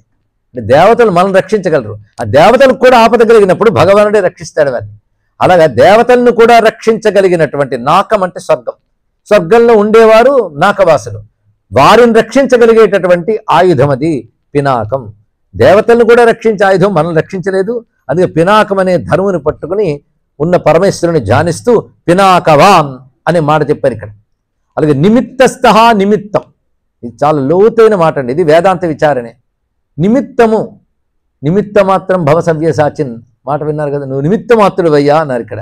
అంటే అర్జునుడు అంత పని చేశాడా అంటే చేయించింది కృష్ణుడే కనుక దేనిని ఆధారంగా చేసుకుని భగవత్ కార్యం వస్తుందో దాని నిమిత్తం అంటాం ఇక్కడ. అంటే ఒక ప్రయోజనం కోసం జరుగుతుంది అది. ఆ నిమిత్తం అంటే దీన్ని ఆధారంగా తీసుకుని చేస్తున్నాడు కదా, అంటే నిమిత్తంలో ఆయన ఉన్నాడు, లేకపోతే ఎలా జరుగుతుంది? కనుక అర్జునుల్లో పరమాత్మ యొక్క తేజస్సు ఉంటేనే అర్జునుడు ఆ పని చేయగలిగాడు. అదే నిమిత్తస్థః అని చెప్పారు ఇక్కడ. పైగా నిమిత్తం, అవసరమైతే నిమిత్త రూపమును స్వీకరిస్తాడట. అంటే ఒక పని చేయడానికి ఏది అవసరమో ఆ రూపాన్ని స్వీకరిస్తాడు, అప్పుడు అది నిమిత్తం అవుతుంది. ఇక్కడ లోకరక్షణ కోసం అవతరించాడు అంటే లోకరక్షణ అనే ప్రయోజనం కోసం అవతారం జరిగింది కదా. కానీ అవతారం ఒక నిమిత్తంగా వచ్చింది. నిమిత్తం అంటే ఒక ప్రయోజనం కోసం, ప్రధానంగా నిమిత్తం ఉండాలి అంటే నిమిత్తం అంటే ప్రయోజనం కోసం వచ్చింది. కనుక ప్రయోజనం కోసం వచ్చినవాడు కనుక నిమిత్తం, వచ్చిన వాళ్ళల్లో ఉన్నాడు కనుక నిమిత్తస్థః. అందుకే నిమిత్తస్థః నిమిత్తం. నంది నందికరో హరిహి, ఈ నంది అనేవి చాలా వస్తుంటాయి నామాలు. నందీశ్వర, నంది, నందనో, నందివర్ధన. నంద, మన నంది అంటే చాలా మందికి తెలిసి ఉంటుంది. మరి శివసహస్రనామాలు నంది లేకపోతే ఎలా అండి? ఇక్కడ ఎప్పటికైనా వచ్చాడు. నంది అంటే ఏమిటి అర్థం? శివుడి ముందు ఉంటుందే అది నంది. దానికి మాత్రం నంది అని పేరు ఎందుకు వచ్చింది? ఇది కూడా ఆలోచించాలి కదా. ఏదో ఉంది. నంది అనే మాటకు అర్థం ఏంటంటే ఎప్పుడు ఆనందముగా సమృద్ధిగా ఉండుట అని అర్థం. ఎప్పుడు ఆనందంగా సమృద్ధిగా ఉన్నవాడు పరమాత్మ. కానీ ఒకప్పుడు ఆనందం, తర్వాత లేదు అని లేదు కదా. ఆనందమే తానే అయినవాడు. అందుకే సంపద, ఆనందము ఈ రెండు ఉన్న చోటు నంది అంటారు. అంటే సర్వసంపదలు ఆనందములు ఉన్నవాడు. అంతేకాదు నంది కరహ, తను ఆశ్రయించిన వారికి ఆనందములు సంపదలు ఇస్తున్నాడు. ఆయన నందీశ్వర, నందీశ్వరుడు. నందీచ, నంది కూడా. ఇదేమిటి నందీశ్వరుడు? నంది అంటే నందికి కూడా ఈశ్వరుడు కనుక నందీశ్వరుడు. ఆయన నంది రూపంలో ఉన్నాడు. అంటే ఆ నంది గురించి ఇప్పుడు తెలుసుకుంటున్నాం. వృషభం అది. ఈ వృషభము దానికి నంది అని పేరు. నంది రెండు రూపాలతో ఉంటాడు. వృషభ రూపంతో వాహన రూపంలో ఉంటాడు. సర్వగణాధ్యక్షుడిగా నందీశ్వరుడు అని ఉంటాడు. ఆ నందీశ్వరుడు దయ లేకపోతే శివానుగ్రహం ఉండదు. అందుకే సర్వగణాధ్యక్షుడు ఆయన. ఆ కారణం చేతే ముందు ఆయనకు నమస్కరిస్తారు. నందీశ్వ నందికేశ నమస్తుభ్యం సాంబానంద ప్రదాయక అంటూ అనుగ్రహం, నువ్వు అనుగ్రహించి నాకు అనుజ్ఞాం దాతు మరగసి. దేనికోసం? శివ పూజ కోసం అనుజ్ఞ ఇవ్వు అని అంటారు. ముందు ఆయన్ని చూసే శివుడిని చూడాలి కదా. ముందు ఆయన దాటి శివుడి దగ్గరికి వెళ్తే ఏం ప్రయోజనం లేదు. అంటే అంత స్థితిని ఇచ్చాడు శివుడు. నీ అనుమతి, నీ అనుగ్రహం ఉంటే నేను కనిపిస్తాను అన్నాడు ఇక్కడ. అంటే ఏమిటి అంటే ధర్మమే నంది రూపం ధరించిందిట. వృషోహి భగవాన్ ధర్మ. వృషభం అంటే ధర్మము, అది నంది రూపం ధరించి ఉందండి. ఒక్క దీంట్లో ఎంత తత్వం దాగి ఉన్నదో. ఆ ధర్మస్వరూపమైన భగవత్ తేజమే శిలాదుడైన మహర్షి తపస్సు చేస్తే ఆయనకు పుత్రుడిగా కలిగాడు. ఆయన మళ్ళీ తపస్సు చేస్తే నందీశ్వరుడు అయ్యాడు. అసలు ఆయన మొదటి స్వరూపం ధర్మము. ధర్మమునికి వృషభము అని పేరు. ధర్మం వృషభ రూపంతో ఉంటుందట. అందుకే ధర్మానికి 4 కాళ్ళు. సత్యం, అహింస, శౌచం, అస్థేయం అని 4 కాళ్ళతో ఉంటుంది. ఒక వృషభం తెల్లగా ఉంటుందట. ధర్మం కూడా స్వచ్ఛంగా సత్వగుణంతో ఉండేదే ధర్మం. అందుకే అంత తెల్లగా ఉంటుంది. అది ముందు శివుడి ముందు ఉంటుందంటే అర్థం ఏంటంటే ధర్మంతోనే దైవం దొరుకుతాడు, కానీ ధర్మాన్ని తీసి దైవం లేడు. ధర్మం ద్వారా దైవాన్ని చూడాలి. అందుకే వృషభం కొమ్ముల్లోంచి శివుడిని చూడాలి. ఎడం చేయి పెట్టాలా, కుడి చేయి పెట్టాలా, డౌట్స్ చాలా మందికి ఉంటాయి. ఏదో ఒక చేయి పెట్టారు. అసలు అర్థం ఏంటంటే భగవంతుడు త్రూ ధర్మము ద్వారానే దైవాన్ని చూడాలి. ధర్మాన్ని అతిక్రమిస్తే దైవం లేడు. భగవంతుడు ధర్మాన్ని అధిష్ఠించి ఉంటాడు, ధర్మం పైన ఉంటాడు. నువ్వు ధర్మాన్ని పట్టుకుంటే ధర్మమే ఆయన తీసుకొస్తుంది. అందుకే అది వెహికల్, వాహనమైంది. ఇక్కడ చూసారు ఎంత గొప్ప భావం. అందుకే ఆ ధర్మదేవత మీద ఉంటాడట. ధర్మం ఎన్ని రకాలంటే తపోధర్మం ఒకటి, ధ్యాన ధర్మం మరొకటి, అదేవిధంగా కర్మరూపమైన ధర్మం ఒకటి. ఇన్ని రకాల ధర్మములు వృషభ రూపంలో ఉంటాయి. కైలాసంలో ఉన్న వృషభాల్లో ధర్మరూప వృషభాలు ఎన్నెన్నో చెప్తారు. తపోధర్మ వృషభము, ధ్యాన ధర్మ వృషభము, కర్మధర్మ వృషభము. చాలా మొత్తానికి ధర్మం అంటే ఇన్ని రూపాలతో ఉంటుంది. ఏదో ఒకటి కాదు.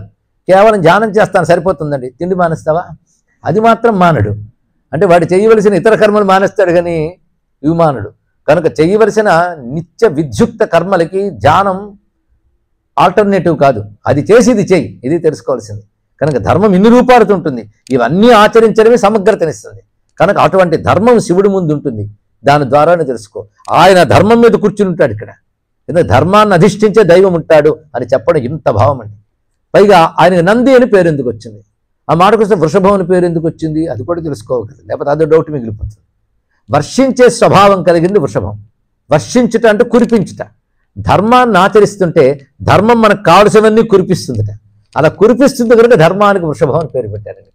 అంతేకాదు ఈ వృషభం ఎప్పుడూ ఆనందంగా ఉంటుంది. ఎందుకో తెలుసా?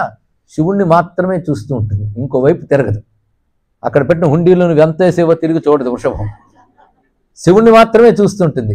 దీని అర్థం ఏంటంటే ధర్మం ఊరికనే ధర్మం చేస్తే సరిపోదు. కొందరు అంటారు దైవం గీవం తెలియదండి, ధర్మం చేస్తానని, అంటే లక్ష్యం లేని గమనం అది ఇక్కడ. కనుక ధర్మం ఎప్పుడు దైవాన్ని చూస్తూ చేయాలి, దైవాన్ని దృష్టిలో పెట్టుకు చేయాలి, దైవానికి అర్పణంగా చేయాలి. ఇది తెలుసుకోవాలి ఇక్కడ ప్రధానంగా. అందుకే ఆ ధర్మం ఎప్పుడు శివుణ్ణే చూస్తుంటాడు, ఎప్పుడు పరమాత్మని ఎవడు చూస్తాడో వాడు ఎప్పుడు ఆనందంగా ఉంటాడు, అంతే, ఇంకోటి కాదు. ప్రపంచాన్ని చూస్తే ఆనందం అని గ్యారంటీ ఏం లేదండి, ఉందేమో అనుకుంటాం, కొన్నాళ్ళకి తేలిపోతుంది, అప్పటికి ఆయువు అయిపోతుంది, ఏం చేస్తాం. కనుక ఇక్కడ లోకంలో ఏదైనా ఆభాస ఆనందమే. ఆభాస ఆనందము అంటే ఎండమావి వంటిది. ఎండమావిలో నీరున్నట్టు కనబడుతుంది, ఆయాసపడి వెళ్తాం దొరకదు, మరికొంత దాహం పెరుగుతుంది. అదేవిధంగా ప్రాపంచిక విషయాల వల్ల వస్తువుల వల్ల ఆనందం కలుగుతుందేమో అని భ్రాంతి పడుతున్నంతకాలం అది భ్రమానందమే. అసలు ఆనందం బ్రహ్మానందము. కానీ భ్రమానందాలే బ్రహ్మానందాలు. కొందరికి ఏం చేస్తాం అప్పుడు తర్వాత తెలుస్తుంది దెబ్బతిన్నాక. కానీ వీటి కోసం దేవుళ్ళాడుతూ ఆయువు వ్యర్థం చేసుకుంటారు కొంతమంది. అసలు ఆనందం కోసమే సాధన చేస్తారు యోగులు. కనుక అసలు ఆనందం పరమాత్మయే.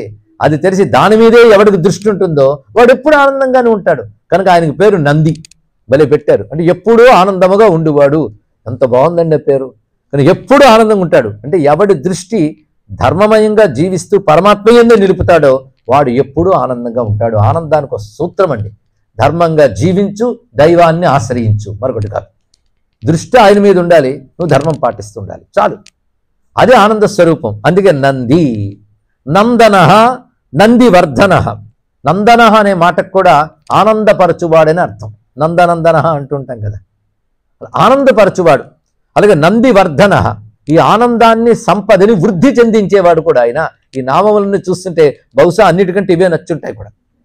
ఆనందము సంపద వృద్ధి చేస్తాడు. నంది నందికరో హరిహి, నందీశ్వరశ్చ నందీచ నందనో నందివర్ధన. ఇక్కడ హరినామం వచ్చింది. హరినామం ఎవరిదండి? విష్ణువుది కదా. ఈ హరినామం 4 మార్లు వస్తుంది శివశాస్త్రాల్లో. మొన్న ఎవరో అంటున్నారట అన్ని కృష్ణుడి గురించే చెప్తున్నట్టుందండి అని. అంటే వాడికి వినే అలవాట్లేదు. కానీ కృష్ణుడైనా శివుడైనా ఒకటే అన్న విషయం ఒకటి తెలిస్తే చాలు.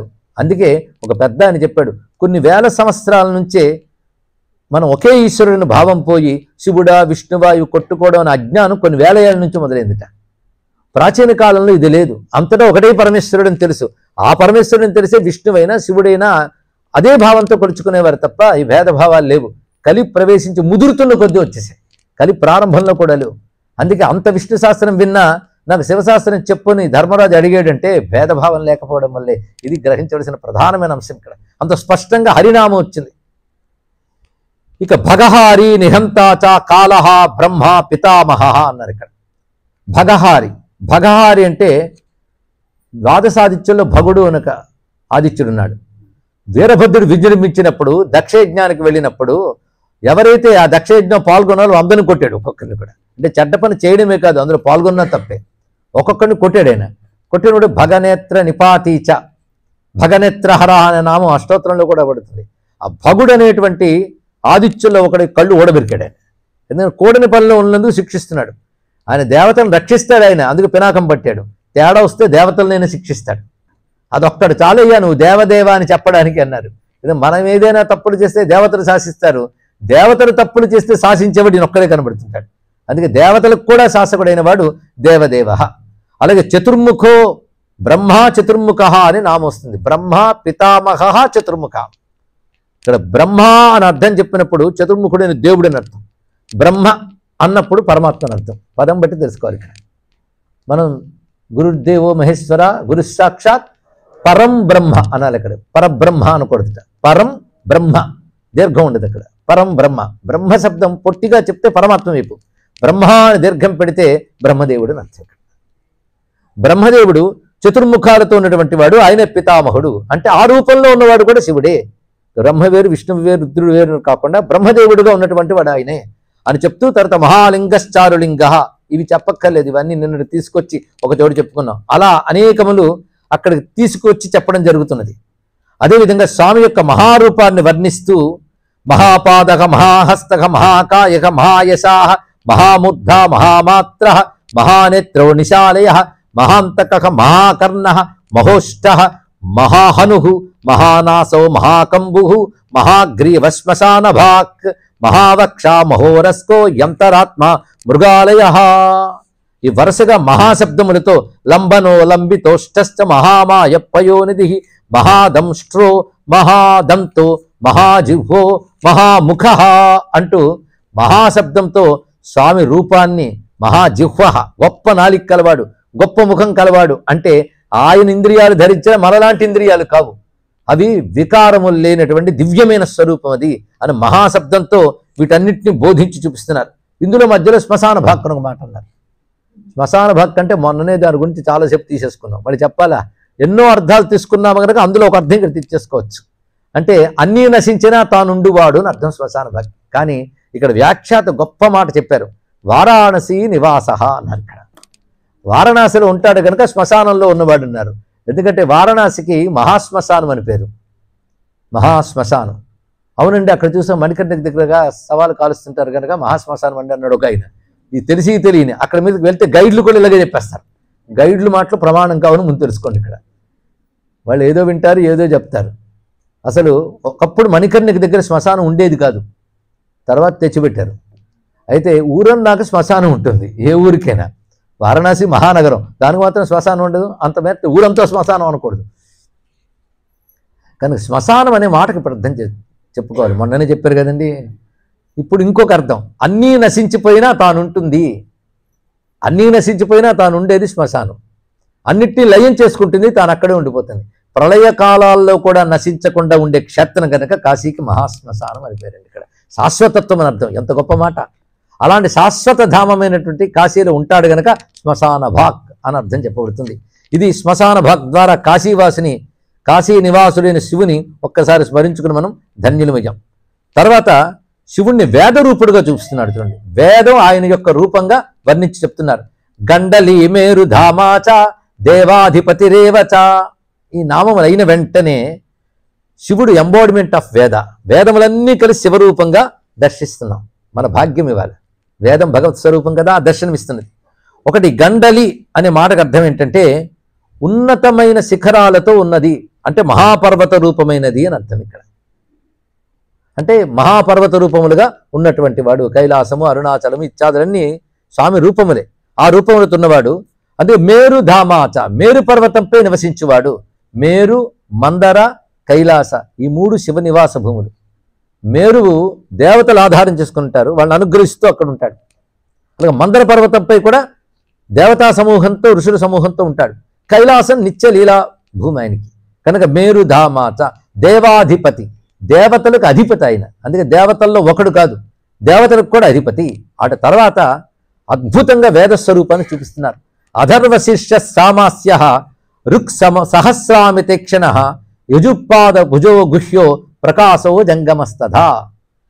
అధర్వశీర్ష, అధర్వవేదం శిరస్థానంలో ఉందటానికి అధర్వశీర్ష. కొన్ని ఉపనిషత్తులకు కూడా అధర్వశీర్ష ఉపనిషత్తు అంటూ ఉంటాం. అంటే అధర్వవేదపు కొన భాగాల్లో ఉంటుంది. అక్కడ కొన అంటేనే శీర్షం.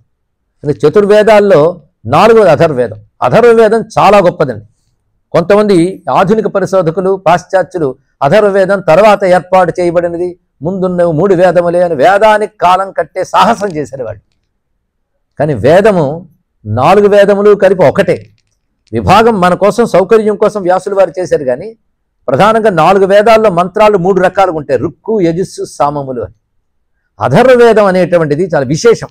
దీనికి భైషజ్య వేదం అని, సిద్ధవేదం అని పేరు. ఇందులో ఈ మంత్రాలకి ఉచ్చరిస్తేనే శక్తి, అంత విశేషం. అంత మహాశక్తివంతమైన సూక్తములు అధర్వవేదంలో ఉంటాయండి. ఎన్నో ప్రయోగాలు. అసలు అనేక మంత్రశాస్త్రాలకు మూలం అధర్వవేదం. కొంచెం వేదముల గురించైనా కాస్త అవగాహనలో ఇది మనం చెప్పుకుంటున్నాం.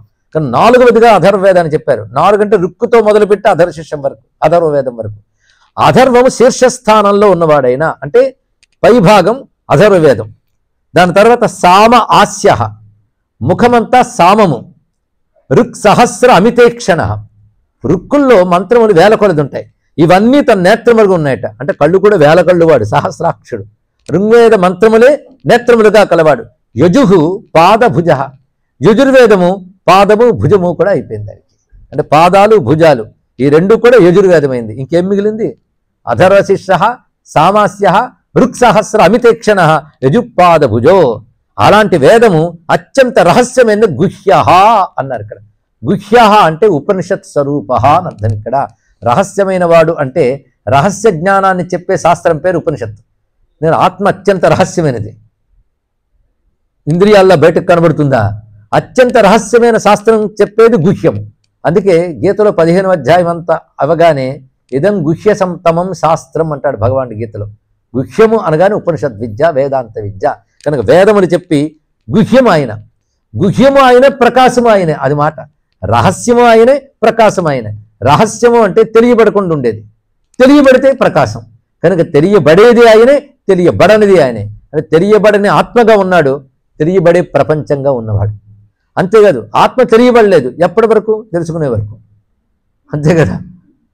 అందుకే తెలుసుకునే వరకు తెలియబడలేదు, తెలిసాక తెలియబడింది కదా, అప్పుడు ప్రకాశం అయిపోయింది. కనుక సామాన్యులకు తెలియబడత కనుక రహస్యము, యోగులకు తెలుస్తుంది కనుక ప్రకాశము అన్నాడు ఇక్కడ. ఆత్మ యోగులకు ప్రకాశం, సామాన్యులకు అది ప్రకాశం కాదు, కనబడదు. కనుక రెండు ఆయనే అంటే అర్థం ఏంటంటే యోగులు కాని వారికి గుహ్యుడు, యోగులైన వారికి ప్రకాశుడు. అది అదేవిధంగా జంగమ, స్థావర ఇత్యాది రూపములన్నీ ఆయనవే. కదిలేవి, కదలినవి ఈ రూపాల్లో ఉన్నవాడు. అలాంటి వేద విద్య వల్ల, వేదాంత విద్య వల్ల ప్రయోజనం ఏమిటంటే అమోఘార్థ ప్రసాదశ్చ అన్నాడు. అమోఘ అర్థము, వేదములో ఉన్న అర్థం పేరు అమోఘార్థం. మామూలు అర్థం కదా, అమోఘం అండి. అమోఘం అంటే వ్యర్థము కానిది, ఇది అర్థం అనమాట.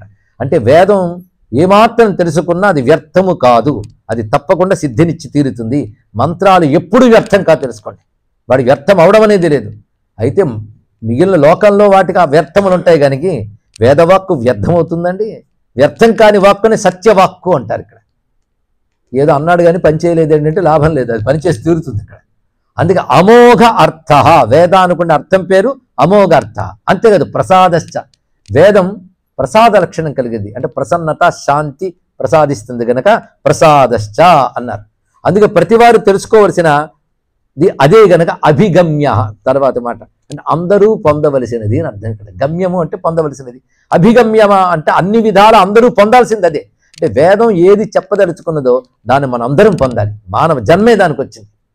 అందు అభిగమ్య అంటే చక్కగా అన్ని విధములా పొందదగినది ఏది? వేదము. వేదము చెప్పే పరమాత్మ, ఇది శివనామం మర్చిపోవద్దు. అది వేదస్వరూపుడైన శివుడు అందరూ పొందవలసిన వాడే, అందరికీ కావలసిన వాడే. అది అభిగమ్య, అన్ని విధాలా పొందవలసిన వాడు. అంతేకాదు అభిగమ్య అనే మాటకు మరొక అర్థం ఏంటంటే ఎక్కువ కష్టపడకుండా దొరికేవాడు. ఇదేదో బాగుందండి, సులభంగా దొరుకువాడు. ఈ మాట విన్నప్పుడు ఉత్సాహంగా వినాలి. సులభంగా దొరికిపోదట అంటే భగవంతుడు సులభుడు, ఆయనకు ఆ పేరుంది, సులభ సువ్రత సిద్ధ. మరి దుర్లభో దుర్గమో అది కూడా ఉంది కదా. అంటే భక్తి కల వారికి సులభుడు, అది లేని వాడికి దుర్లభుడు. కనుక సులభంగా దొరికిపోయేవాడు ఎవడికి? భక్తుడికి. అందుకే సర్వదాభిగమ సద్భిహి అని ఒక మాట అన్నారు ఇక్కడ. సద్భిహి అంటే సత్పురుషులకు సులభముగా దొరకువాడు. ఎంత మంచి అర్థం అండి. కనుక ఆయన సులభంగా దొరకాలంటే మనం ముందేమవ్వాలి? సత్పురుషులం కావాలి, అప్పుడు దొరికిపోతాడు సులభంగా. ఇక్కడ ఏ ప్రయత్నం చేయకుండా దొరికిపోతే సులభం అనుకున్నారా? అందుకే అంత తేలిగ్గా గొప్పవి మాత్రం దొరకవు, తెలుసుకోండి. ఇక్కడ కష్టపడాల్సిందే. అందుకే ఇక్కడ అభిగమ్య సుదర్శన. సుదర్శన అంటే శుభప్రదమైన దర్శనము గలవాడు. ఇది వేద పురుషుడికి అన్వయిస్తే వేదం మీకు గొప్ప చూపునిస్తుంది. చూపు అంటే అవుట్లుక్, అప్రోచ్, జ్ఞానం. వేదం వల్ల వచ్చేది సుదర్శనం, చక్కని జ్ఞానం ఇస్తుంది. ఇంత వేదస్వరూపుడిగా చెప్తున్నారు కదా. అంతేకాదు వేదస్వరూపుడి శివుడి యొక్క స్వభావం ఉపకార. ఉపకార ప్రియ సర్వ కనక కాంచన ఛవి. ఉపకార ఎంత గొప్ప మాట అండి. ఉపకారుడు అని శివుడికి పేరిట. ఆయన లక్షణమే ఉపకారం, లేకపోతే విషపానం ఎందుకు చేశాడు? ఏదో టేస్ట్ చూద్దామని సరదాగా తీసుకున్నాడా? లేదు కదా. జగదుపకార బుద్ధి, అది ఎంత తొందరగా వచ్చి చేశాడు ఆ పని. కానీ లోకానికి ఎప్పుడు కీడు కలగకుండా ఉపకారం చెయ్యడమే స్వభావంగా కలవాడు గనక శివుడి వల్ల ఎప్పుడు అపకారం అనేది జరగదు. ఉపకారమైన స్వభావం అది. ఉపకార ప్రియ, ప్రియమైన వాడు. ఎంత అందమైన మాట అండి. అంటే అందరికీ ప్రీతిపాత్రుడు శివుడు. ప్రియం అనే మాటకి వేదాంత భాషలో ఆనంద స్వరూపుడు అని అర్థం. మీరు ఎప్పుడు సత్తు చిత్తు ఆనందం అన్న మాట వినుంటారు. సత్ చిత్ ఆనందం, దానికి అనేక మనం అర్థం చెప్పుకున్నాం. ఎప్పుడు ఉండేది సత్తు, చైతన్య స్వరూపం చిత్తు, ఆనందమే. ఈ మూడు లక్షణాలు పరమాత్మ ఉంటాయట, సత్ చిత్ ఆనందం. దీనికి వేదాంత భాషలో మరొక మాట ఉన్నది. సత్ అంటే ఎప్పుడు ఉంటుంది కదా, దీనికి అస్థి అని అర్థం. చైతన్యం ప్రకాశ స్వరూపంగా భాతి అని. ఆనందం అంటే ప్రియం అన్నారు ఇక్కడ. అస్థి భాతి ప్రియం. ప్రియం అంటే ఆనందం. ఎంత మంచి మాట అండి. ప్రియం అంటే మనకు కావలసినది, మనకి ఇష్టమైనది. ఏమిటి? ఆనందమే ఎవరికైనా కావలసినది. ఆనందం తానైన వాడు కనుక ప్రియస్వరూపుడు, ఆనంద స్వరూపుడు. అంత చక్కని మాట. అంతేకాదు భగవంతుడు అందరికీ ప్రీతిపాత్రుడు, అందరికీ సుఖప్రదాత అని ఏ ఒక్కరిని బాధ పెట్టాడు. అందుకే సర్వలాలసహ అని ఉదయం చెప్పుకున్నాం. ఆయన ప్రేమస్వరూపుడు. ఆ ప్రేమను మనం ప్రేమ ద్వారా పొందాలట. ఇలాంటి డైలాగులు కొన్ని వింటూ ఉంటారు. ప్రేమ ద్వారా అనే పొందు, ఇలాంటి మాటలు వేరే భాషలు వేరే పదాల్లో వాడుతూ ఉంటారు. కానీ ప్రేమ ప్రియం అనే మాట వేదం గొప్ప భాషలో మాట్లాడింది ఇక్కడ. అసలు ప్రియ అనే శబ్దము, ప్రేమ అనే శబ్దము ఉత్తమంగా వేదం ప్రయోగించింది ఇక్కడ. కానీ ప్రేమ పాత్రుడు, ప్రియుడంటే ప్రేమించడానికి తగినవాడు. ఈ మాట ఎంత బాగుందండి. ఒక ఆయన పాపం చాలా బాధపడుతున్నాడు. ఎందుకయ్యా అంటే ఈ మధ్య పెళ్ళి అయింది అన్నట్ట. తీరా హిస్టరీ చూస్తే బాగా ప్రేమించి పెళ్లి చేసుకున్నట్ట. ఇంత ప్రేమించి పెళ్లి చేసుకుంటే ఎందుకు బాధపడుతున్నట్టు అప్పుడు అనుకున్నానండి. ప్రియం అనుకున్నాను అప్పుడు ప్రియతమ బోల్డ్ పాటలు కూడా పాడేశాను. తర్వాత తెలిసి వచ్చింది చాలా బాధాకరంగా ఉందని. కనుక ఇది నాకు ప్రీతి కలిగిస్తుందని ఊహించి పెట్టుకున్న భావాన్ని. భావమంతా నీది. ఆహా అది ప్రేమ స్వరూపం, లేకపోతే బతకలేను అన్నీ. ఇప్పుడు ఉంటే బతకలేని స్థితికి వెళ్ళిపోయాడు. అంటే అప్పుడు ఒక భావ ఆరోపణ, అది ఆరోపణ భావం తప్ప స్వతసిద్ధంగా దానికి ఆనందం ఇచ్చే స్వభావం లేదు. అది ఆనందం ఇస్తుందన్న భావం నువ్వు ఆరోపించుకొని తీసుకుంటున్నావు. అంటే ఒక చేదు పదార్థం మీద పంచదార చల్లి తిన్నట్టు. అది అంతసేపు మొదటి కోర్టు పోతే తర్వాత తెలిసి వచ్చేది అక్కడ. కానీ నువ్వు ఆరోపించుకున్నావు కానీ సహజంగా లేదుగా. ఎందుకంటే సహజంగా ఆనంద స్వభావం లేదు కనుక ఏది సహజ ఆనంద స్వభావం దాన్ని పట్టుకో. సహజ ఆనంద స్వభావం పరమాత్మయే. అందుకు అది ప్రియం అనే మాట ఆయనకి వర్తిస్తుందండి. అందుకే ప్రియ ఎంత చక్కటి మాట. పైగా సర్వ చాలా మంది చెప్పారండి. నష్నామని మీరు అనొచ్చు. సర్వ అంటే అన్నీ తానైన వాడు, అది కదా అర్థం. ఇప్పుడు ఎన్నో మార్లు వచ్చింది సర్వనామం, 10 సార్లు వస్తుంది శివశాస్త్రంలో, 10 మార్లు ఉంది సర్వనామం. సర్వము ఆయనే అని ఒక అర్థం. అంతేకాదు సర్వశబ్దాన్ని మరొక అర్థం ఉంది. అందుకే వేదం ఒక పదం 2 మార్లు వాడింది అంటే 2 అర్థాల్లో వాడింది అని అర్థం. అందుకే సర్వ అంటే సరతి అభిముఖ ఆయాతి ఇది సర్వ, మనకు ఎదురుగా వచ్చేవాడు అని అర్థం. అంటే సర్వ అంటే భక్తులను రక్షించడానికి అభిముఖంగా ఉంటాడు. ఎప్పుడు భక్తుడికి అభిముఖంగా ఉంటాడు. భక్తుడు ఎడమొహం పెడమొహంగా ఉంటాడు. ఆయన మాత్రం అభిముఖుడే. ఎప్పుడు భక్తుడి వైపే ఆయన తిరుగుంటాడు. మనం పెడమొహం పెడతాం, అటు సరిగ్గా పెడితే సరిపోతుంది. అంతేకాదు ప్రేమగా పిలిస్తే మన కోసం ఎదురొస్తాడు ఆయన ఇక్కడ. అందుకే సరతి అభిసరతి అభిముఖ ఆయా అతిథి సర్వ నిర్వచనం చెప్పింది శాస్త్రం ఇక్కడ. మనకు అభిముఖంగా వస్తాడు, పిలిస్తే చాలు ఎదురుగా వస్తాడండి ఇక్కడ. అందుకే రామకృష్ణ పరమహంస చెప్పిన మాట మనం అనేకసార్లు చెప్తున్నాం. నువ్వు 1 అడుగు వేస్తే నీ కోసం 10 అడుగులు వేచి వస్తాడు పరమాత్మ, అటువంటి వాడు. అందుకే మనోవేగ మహావేగ అని రామాలు ఉన్నాయి 2. అంటే మనస్సు కంటే వేగంగా ఉంటాడు. నేను మనసారా పిలిచానంటే అంతకంటే వేగంగా వస్తాడు. ఆ వేగం నువ్వు ఊహించలేవు, అది మహావేగం ఇక్కడ. అందుకే ఒక అద్భుతమైన మాట చెప్తాడు దూర్జటి మహాకవి. తిన్నడు ఆ శివునికి కంటి నుంచి నెత్తురొస్తోందని చెప్పి ఒక కన్ను తీసి పెట్టేస్తాడు. ఆ కన్ను చాలా బాగా ప్రకాశిస్తుంది. అప్పుడు తినడు తృప్తి కలుగుతుందిట. అమ్మయ్య అని కన్ను ఇవ్వగలిగానని. అప్పుడు 2వ కన్ను నుంచి నెత్తురొస్తుంది. ఆ వచ్చినప్పుడు మరి టెన్షన్ పడ్డావు, ఎందుకంటే ఇది సక్సెస్ అయింది కనుక అది సక్సెస్ అవుతున్న ధైర్యంతో ఆ కన్ను 2వ కన్ను కూడా తీసేద్దాం అనుకుంటాడు. కానీ మళ్ళీ డౌట్ వస్తుంది ఆయనకి. 2 కళ్ళు, 2వది ఇచ్చేసానుకో, నాకు 2 కళ్ళు ఉన్నాయి, నీకు 3 ఉన్నాయి. ఆ 3వ దాని నుంచి రక్తం వస్తే ఏం చేయాలి? అప్పుడు అంటాడు, లాలాట లోచనంబున కీలాలము దొరగనేని కేవల భక్తిని కీలించి మనోదృష్టికి మూలమగు ప్రాణములు నీకు ఇస్తున్నాడు. అంటే ఒకటి పెడితే 2వది నెత్తురు వస్తే, 2వది ఇస్తే 3వది వస్తుందేమో, దానికి ప్రిపేర్ చేసి పెట్టాడు. నాకు 3వ చూపు ఉంది మనోదృష్టి, దానికి మూలం ప్రాణాలు. ఆ 3వ దానికి ఏమైనా వస్తే ప్రాణాలు ఇచ్చేస్తానయ్యా అన్నాడు అని చెప్పి ఆ కన్ను తీయబోతున్నాడండి. ఆ తీయబోతున్నప్పుడు డౌట్ఫుల్గా తీయట్లేదు. మొదటిదే అలా ఓడబెరికి ఇచ్చేశాడు. 2వది తీసినప్పుడు ప్రాణము పోవునో తనువు భంగమునందొననాక తూణికా బాణము జిర్రునం దిగిచి భల్లముఖాగ్రము రక్తపద్మ దృక్కోణము చేర్చి అక్కడ పెట్టి తీద్దాం అనుకుంటున్నట్టు, మహావేగంగా తీద్దాం అనుకున్నాడు. కానీ కన్ను దివియబూను కన్నప్ప తీవ్రత కన్న మున్నుగాగా నిలువు మనుడి ఎలుగుతోడ. అతను ఎంత వేగంగా తీయబోతున్నాడో అంతకంటే వేగంగా శివలింగం శివుడు వచ్చి ఆగు అని చేతి పట్టుకున్నట్టు. ఆడ తర్వాత ఒక్కసారి ఆనందంతో ఆయనకి అన్ని కన్నులు ఇవ్వడమే కాకుండా కైవల్యాన్ని కూడా ఇచ్చాడు ఇక్కడ. అంటే భక్తుడి యొక్క మనోభావం కంటే వేగంగా అనుగ్రహిస్తాడు, అంత వేగంగా వచ్చి అనుగ్రహిస్తాడు. అందుకే ఆయన సర్వహ, భక్తుడికి ఎదురొచ్చేవాడు. అలాగే ఆయన స్వరూపము కనకహ. శివుడి స్వరూపం ఎలా ఉంటుంది అంటే బంగారు కాంతులతో మెరిసిపోతుంటాడు. తెల్లనివాడు, తేజస్సు చూస్తే హిరణ్మయ కాంతులు, ఉదయం చెప్పుకున్నాం కదా, స్వర్ణ కాంతులతో ప్రకాశిస్తాడు. కాంచన ఛవి అంటే బంగారు కాంతులతో కూడిన రూపం కలిగిన వాడు అని వర్ణించారు. అందుకే పరమేశ్వరుడు అద్భుతంగా కిరాత రూపం ధరించి వస్తున్నప్పుడు నన్నయ్య గారు కాంచన ఛవి గల మేనుతోడ అంటాడు. ఇక్కడ బంగారు కాంతులతో ఉన్న శరీరం అంట. కిరాతుడు బొమ్మ గీయడం కూడా చిన్న విషయం కాదండి. అందమైన బంగారు కాంతులతో మెరిసిపోతుంటాడు, పుష్టికరమైన శరీరము, అలా ఉన్నటువంటి స్వరూపంగా వర్ణించారు.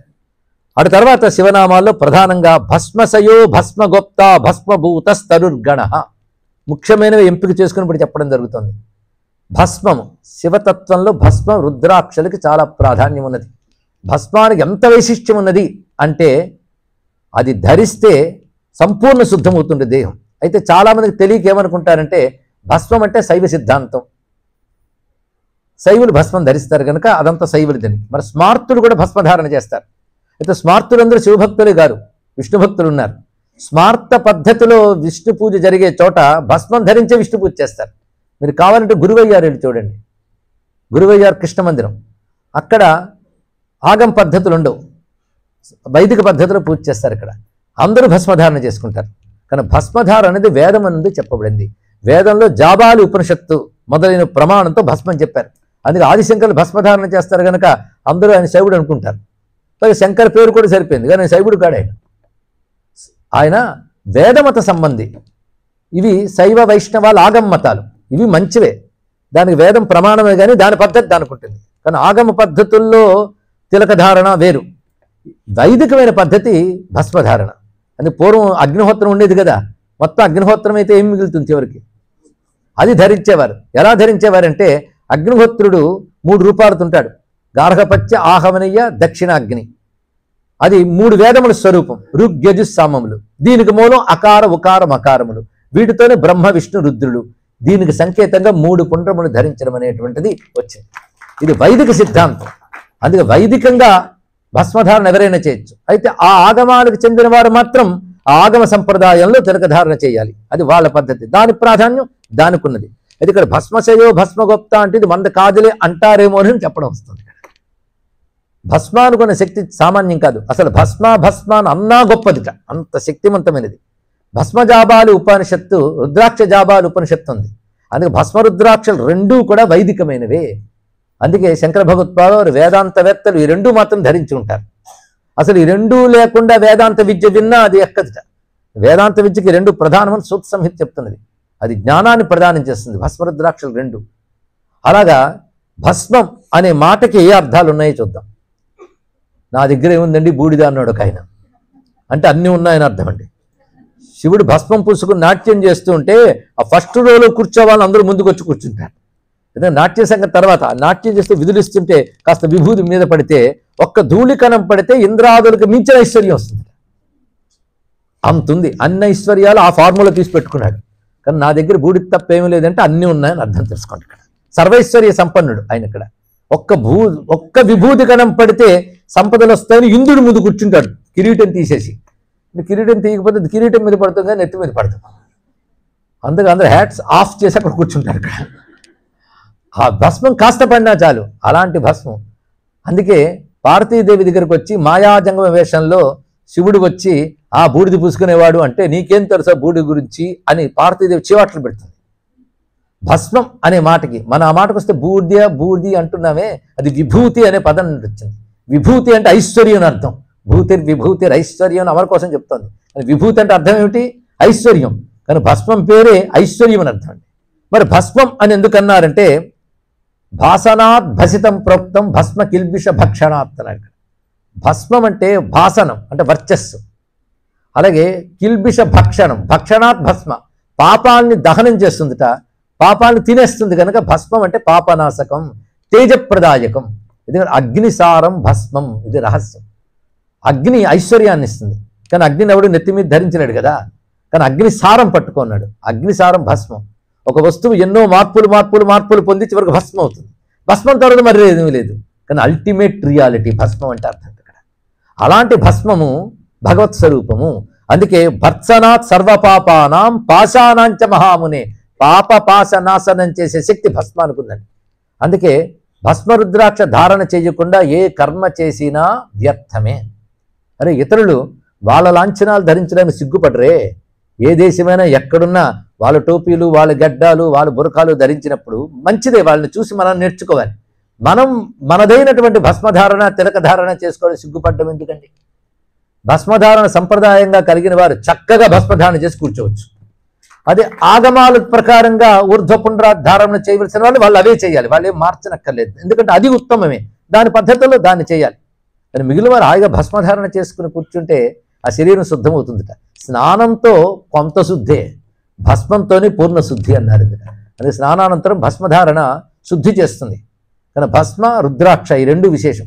అందుకే వరుసగా భస్మశయ, భస్మసాయి, భస్మగోప్త ఇత్యాది నామాలు చెప్తున్నారు ఇక్కడ. భస్మసాయి అని ఒక దీక్ష ఉన్నది. అంటే భస్మమునందు శయనించుట, యజ్ఞం చేసిన భస్మాన్ని చుట్టూ వేసుకుని తాను భస్మాన్ని ధరించి దానిలో ఉంటూ తపస్సు చేస్తారు.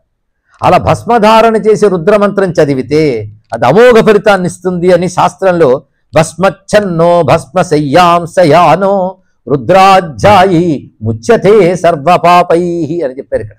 అంటే భస్మధారణ చేసి ఆ భస్మ ఉద్ధూరణము, ధారణము అని రెండు ప్రక్రియలు ఉన్న భస్మాన్ని. ఇవన్నీ శాస్త్రం ద్వారా తెలుసుకోవాల్సినవి. అలాంటి భస్మము ధరించి ఎవడైతే రుద్రాధ్యాయం చేస్తాడో వాడు సర్వపాపముల నుంచి విముక్తుడవుతాడు. అంటే భస్మ గోప్త, భస్మము చేత జగత్తును రక్షిస్తాడు. ఇది ఎలా అంటే ప్రళయకాలాన్ని జగత్తునంతటిని విభూతి రూపంలో తీసుకుంటాడు భస్మం చేసి. అంటే సూక్ష్మ రూపంలో తీసుకుంటాడని అర్థం, తగలబెడతాడని కాదు. మళ్ళీ సృష్టి ఆరంభమైనప్పుడు ఈ సృష్టి చేయడానికి రా మెటీరియల్ లేదని బ్రహ్మదేవుడు చూస్తూ ఉంటాడు. అప్పుడు వచ్చి దులుపుతాడు శివుడు. దులిపినప్పుడు వచ్చిన భస్మం తీసుకుని బ్రహ్మాండాలన్నీ నిర్మాణం చేస్తాడు అని చెప్పారు ఇక్కడ. కనుక భస్మ రూపంలో జగత్తుని సూక్ష్మ రూపంలో పెట్టి కాపాడుకుంటాడు. అందుకే ఆయన శరీరంపై ధరించిన త్రిపుండ్రములు ఏ ఏ శక్తుల్ని ఏ ఏ రూపాలతో ధరించాడో శాస్త్రం చెప్తుంది. భస్మ రేఖల్లో అన్ని ఉంటాయి. 3 రేఖల్లో ఎన్ని ఉంటాయో కూడా చెప్తూ శాస్త్రం చెప్తుంది. అవన్నీ శక్తులండి, సూక్ష్మ శక్తులు. కనుక భస్మము ద్వారా రక్షించేవాడు, భస్మము ధరించిన వారిని రక్షించేవాడు, రక్షించే భస్మం కలవాడు. ఇన్ని కలిపి ఒకే మాట భస్మ గోప్త అన్నాడు. అందుకే భస్మం ఏం చేస్తుందంటే రక్షార్థం మంగళార్థంచ పవిత్రార్థంచ భామిని లాంఛనార్థంచ భక్తానా భస్మదత్తం మయాపుర. ఇది శివుడు పార్వతికి చెప్పినట్లుగా మహాభారతంలో ఉంది, మళ్ళీ ఎక్కడో శైవ పురాణాల్లోని కాదు, మహాభారతం వాక్యమే. ఏమనంటే రక్షించడం కోసం, మంగళం కలిగించడం కోసం, పవిత్రతనివ్వడం కోసం భక్తుడికి నేను భస్మాన్ని ఇచ్చాను అన్నాడు. అంటే భస్మ అనే పద్ధతి ఇవ్వబడింది. ఇది భస్మధారణకున్న విశేషం అండి. మనం ధరించకపోయినా, ధరించిన వారిని వేళాకోళం చేయకపోతే అదే చాలు. ధరించకపోయినా ఏంటి, ధరించి తీరాలి. అసలు మొదటి రోజే చెప్పుకుంటే భస్మధారణ చేసుకుని అందరూ కూర్చుని వినేవారు. అయితే స్త్రీలు మేము ధరించకూడదేమో అని అంటారు, కొంచెం చెప్తున్నాను. స్త్రీకి కూడా భస్మధారణ శాస్త్రంలో చెప్పబడింది. అయితే స్త్రీ అలకావధి అన్నారు ఇక్కడ. అంటే కనుబొమ్మలు దాటి కాకుండా ఆ అలకలు నుదుటిలో ఈ భాగం మధ్యలో పెట్టుకోవాలి, చివరి వరకు కాకుండా అని వాళ్ళకి త్రిపుండ్ర ధారణ శాస్త్రం చెప్తున్నది ఇక్కడ. భస్మధారణ అయితే భస్మ తిలక వైద్యం చెప్పింది 3 అండి. భస్మధారణ ఒకటి, గోపీచందన ధారణ ఊర్ధ్వంలో, రెండవది కుంకుమ ధారణ. ఇవి వైదికమైనటువంటివి. ఇక ఆగమాల ప్రకారంగా ఊర్ధ్వపుండ్రములు, వైఖానస, పాంచరాత్ర ఇత్యాది రూపాలు ఉన్నాయి. అవి ఉత్కృష్టములు, అవి ఋషులు ఇచ్చినవి. వాటి మర్యాద వాటుకుంది. మొత్తాన్ని కూడా తెలుస్తుంది ఏంటంటే ఏమీ లేని ఒట్టి నుదుర్లు ఉండకూడదు, అదొక్కటి తెలుసుకోవాలి. నువ్వు ఊర్ధ్వపుండ్రం పెట్టుకుంటావో భస్మధారణ పెట్టుకుంటావు, నీ సంప్రదాయం ప్రకారం నువ్వు పెట్టుకో. ఇందులో ఒకటి ఎక్కువ ఒకటి తక్కువ లేదు, అన్నీ ఉత్కృష్టములే.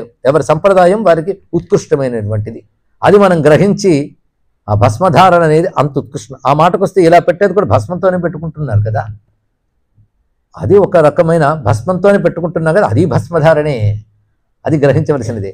ఊర్ధ్వపుండ్రమైన త్రిపుండ్రమైన ఒట్టి నుదురు ఉండకూడదు, ధరించాలి అని తెలుసుకుంటే చాలు. అని భస్మము ద్వారా రక్షించేవాడు.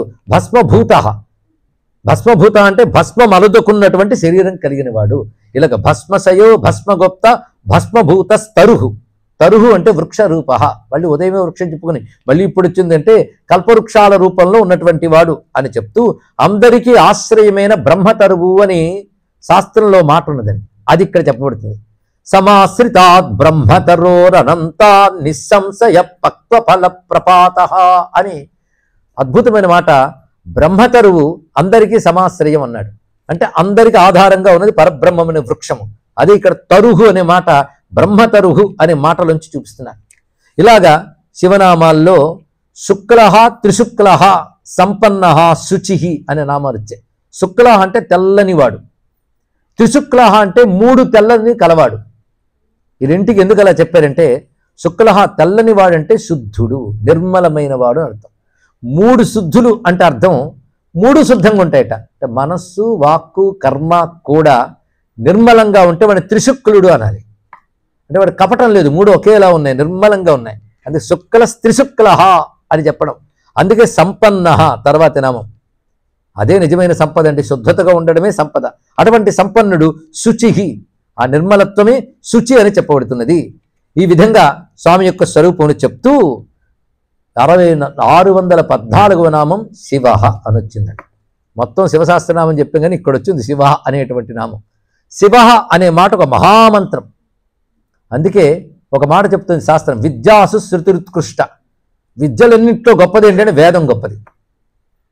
విద్యాసు శృతిరుత్కృష్ట తత్ర ఏకాదశిని శృతం. వేదం అన్నిటికంటే గొప్ప విద్య అయితే అందులో 11 అనువాకాలు రుద్రం గొప్పది అన్నాడు. మళ్ళీ తత్ర పంచాక్షరి విద్య, అందులో మళ్ళీ 8వ అనువాకంలో 8వ అనువాకం అంటే మధ్యలో పంచాక్షరి వస్తుంది, నమశివాయ. తత్ర పంచాక్షరి విద్య అంటే వేదంలో రుద్రం, రుద్రంలో పంచాక్షరి, దాని మధ్యలో శివ, తత్ర శివయిత్యక్షరద్వయం అన్నాడు. అందుకే శివనామం మొత్తం వేదం అనే వృక్షానికి బీజంలో ఉందండి. దాన్ని జీవరత్నం అంటారు. అంటే జీవం కలిగిన రత్నం, అది సామాన్యం కాదు. అందు వేదంలో అంత భద్రంగా పెట్టబడింది. ఎందుకంటే ఎవడికి శివం అక్కర్లేదో చెప్పండి. శివం అనే మాటకు అర్థం చెప్తే శాంతం, శుభం, శుద్ధత, సుఖం, మోక్షం. ఇది శివశబ్దానికి అర్థం. అందరికి కావాల్సింది అదే కదా. అదే నమశివాయ అంటే శుభం కోసం నమః, శాంతి కోసం నమః, శుద్ధి కోసం నమః అని అర్థం ఉంటారు. కనుక శుద్ధి, శాంతం, క్షేమం అన్నీ కలిపి ఒక్క పదంలో చెప్పంటే శివ. అంతేకాదు శివశబ్దానికి మరొక అర్థం శరతే ప్రాణినో యత్ర సశివ.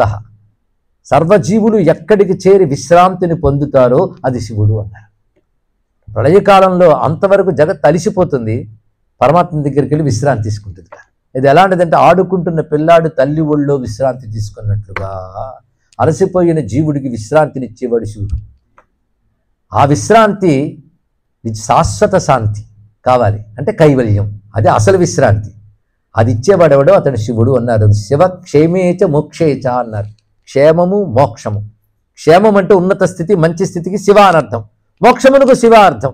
2 ఇచ్చేవాడెవడో అతడు శివుడు. అదే శివ అనే నామం అంత గొప్పది. 2-3 వాళ్ళు చెప్పడం ఎందుకు, ఒక్క నామంగానే దాన్ని చెప్పారు. అందుకే ఒక మాట శివపురాణం చెప్తోంది, శివ అనే నామం పోగొట్టగలిగే పాపాలు ఏ మానవుడు చెయ్యలేడు. కొంచెం ఆలోచిస్తారా? శివనామం పోగొట్టగలిగే పాపాలు ఏ మానవుడు చేయలేట. అంటే మీరు ఎన్ని పాపాలు కష్టపడి చేసినా అన్నిని క్షణంలో దగ్ధం చేసి ఇంకేమన్నాయని అడుగుతుంది శివనామం. మనకు సరిపోదు, బతుకంతా కష్టపడి పాపాలు చేసినా శివనామం తగలబెట్టగలిగే సులభంగా తగలబెట్టేస్తుంది. అంటే సర్వపాపనాశకం శివనామం. అలాంటి శివ అనే నామం ఇక్కడికి వచ్చింది. అలాంటి శివుడు ధన్వంతరి ధూమకేతువు. ధన్వంతరి ఆయన ధన్వంతరి రూపంలో వచ్చినవాడు.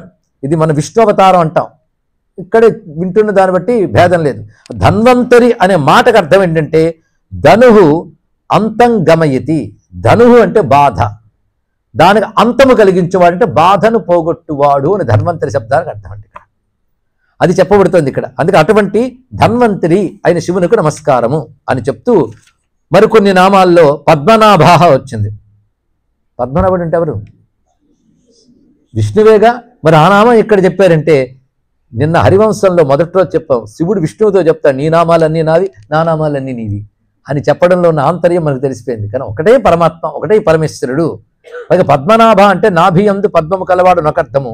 పద్మము అంటే గతి లక్షణం కలిగిన జగత్తు. దానికి నాభిగా ఉన్నాడంటే జగత్తి కేంద్రముగా ఉన్నవాడు. ఎందుకంటే ఒక బండికి మధ్యలో నాభి ఉంటుంది, దాన్ని ఆధారం చేసుకుని ఆకులు అన్నీ నిలబడి ఉంటాయి. అలాగా పద్మంలా వికసించి గమనం చేసే ప్రపంచము ఎవడి ఆధారం వల్ల తిరుగుతోందో వాడు పద్మనాభుడు. అంటే పరమాత్మపరమైన అర్థం వచ్చింది కదా. పద్మనాభ అని చెప్తూ బలవాన్ స్తోపశాంతశ్చ పురాణ పుణ్యచంచురి. చక్కగా శివశాస్త్రం చదువుకుని కుర్రవాడు వచ్చి ఈ శబ్దాలకు అర్థం కావాలని అడిగాడు. కానీ ప్రతి నామానికి విస్తారంగా చెప్పేటువంటి అవకాశం మనకు లేదు. కానీ అడిగినందుకే ఆ నామానికి అర్థం చెప్పాలండి. ఇక్కడ బలవంతుడు, శివుణ్ణి మించిన బలం ఎవడున్నాడు? అందుకే బలాయ బల ప్రమథనాయ బల వికరణాయ, ఆయన బలమే వికరణం చేస్తాడట. వికరణం అంటే పంచుతాడు అందరిలోకి. ఒక రైతు విత్తనాలు అలా జల్లుతాడు పొలం మీద, అలాగే భగవానుడు తన బలాన్ని అలా జల్లుతాడు అందరి మీద, వాళ్ళలో పంపిస్తాడు, ప్రసరింపజేస్తాడు. ప్రసరింపజేసి బలం ఇస్తాడు, అవసరమైనప్పుడు తీసేస్తాడు వాటిని. బల ప్రమథనాయ, బలం ఇచ్చేవాడు, బలం తీసేవాడు. అందుకే నేనే చాలా బలవంతుడు కొంత గర్విస్తున్నారు. కొంతకాలమే కూడా బలం ఎక్కడికి పోతుందో తెలియదు. అంతెందుకు ఇంతమంది శత్రువులను కొట్టేనని గర్వించినటువంటి అర్జునుడు కూడా కృష్ణ నిర్యాణం తర్వాత బందిపోటు దొంగలు తరిమి కొడితే పారిపోయాడు అర్జునుడు. ఎంత బాధాకరమైన అంశం. 11 అక్షరుల సేనని గడగడలాడించినటువంటి విజయుడు, వీరుడు, ధనంజయుడు అలా అయిపోయాడు. ఎంత ఆశ్చర్యకరమండి. కానీ ఇవాళ ఇలా ఉంటుంది, రేపు అలా ఉంటుంది, అలా మారిపోతాయి. ఆయన బాధపడి వ్యాసుడి దగ్గరికి వెళ్ళి ఏమిటి ఇలా అయిపోయానన్నాడు. భగవద్గీత విన్నావా, నీకేమర్థమైందన్నాడు. అప్పుడు కూడా నీ నిర్వాకం కాదు, ఇప్పుడు నీ నిర్వాకం కాదు, అప్పుడు నీ ద్వారా పరమేశ్వరుడే పనిచేశాడు, పని అయ్యాక ఆయనే తీసేశాడు అన్నాడు ఇక్కడ. అందుకే బలాయ బల ప్రమథనాయ, ఆ బలమును తొలగించుకోడు వాడు కూడా ఆయనే. ఎందుకు? బలం ఆయన దగ్గర ఉంటుంది, ఆయన దగ్గర ఎక్కడికి పోదు. అంటే బలవాన్, బలవాన్ అయినటువంటి ఆయన ఉపశాంత. గొప్ప మాట చెప్పాడు. ఉపశాంతుడు అంటే ఎప్పుడు శాంత స్థితిలో ఉన్నవాడు. మరి ఉగ్రుడు విజృంభిస్తాడే, అంత విజృంభించినా తన కంట్రోల్లో తాను ఉంటాడు. అది తెలుసుకోవాల్సింది ఇక్కడ. అందుకే అవతల వచ్చినటువంటి అసురవీరులను చూడగానే ఎంతున్నవాడు అంతయి తోక నేల మీద కొట్టి నిలబడ్డాడు. అంత అయిపోయాడు. ఎవరు? హనుమత్ స్వామి. అంత ఉగ్రుడు. మళ్ళీ చల్లబడవయ్యా చల్లబడవయ్యా అని ఎవరు అనలేదు, ఆయనంతటా ఆయనే శాంతమయ్యాడు. మళ్ళీ ఇంతవాడైపోయాడు. అంటే తనని తాను నిగ్రహించుకోగలిగిన వాడు ఉపశాంత స్వభావం కలవాడు. సహజంగా శాంతుడే, అవసరమైన ఉగ్రుడు అవుతాడు. కనుక ఉపశాంత పురాణ. శివుడికి పేరు పురాణుడు. పురాణుడు అంటే అత్యంత ప్రాచీనుడు, నిత్య నూతనుడు. పురాపినవం పురాణం. ఎంత పాతవాడైనా ఎప్పటికప్పుడు కొత్తవాడే. సూర్యుడు రోజు ఫ్రెష్గా అనిపిస్తాడో లేదండి. కానీ ఎప్పటి నుంచి చదివిస్తున్నాడో, మన ముత్తాతల కాలం నుంచి ఉన్నాడు, కానీ ఎప్పుడూ కొత్తే. అది భగవత్ స్వరూపం కనుక అలా ఉన్నది. కనుక పురాణ. పుణ్యచంచుహు తర్వాత మాట పుణ్యచంచుహు. చంచుహు అనే శబ్దానికి చంచు చనపవు అనేటువంటి పాణిని సూత్రం ప్రకారంగా తెలియబడువాడు అని. పుణ్యచంచుహు, పుణ్యం వల్ల తెలియబడతాట. అంటే ఎవరికి పవిత్రత ఉంటుందో వారికి తెలియబడతాడు. పుణ్యం అంటే పవిత్ర కర్మలు. ఎన్నో జన్మల పవిత్ర కర్మలు ఆచరించితే వాటి ప్రభావం చేత ఈ జన్మలో భక్తి శుద్ధి ఏర్పడతాయని చెప్పుకున్నాం. కనుక పుణ్యకీర్తి పుణ్యలభ్య పుణ్యశ్రవణ కీర్తన చెప్పారు లేదా? ప్రణంతం స్తోతం వా కథమకృత పుణ్య ప్రభవతి. పుణ్యాలు లేనివాడు ఎలా చేయగలడమ్మా అన్నారు.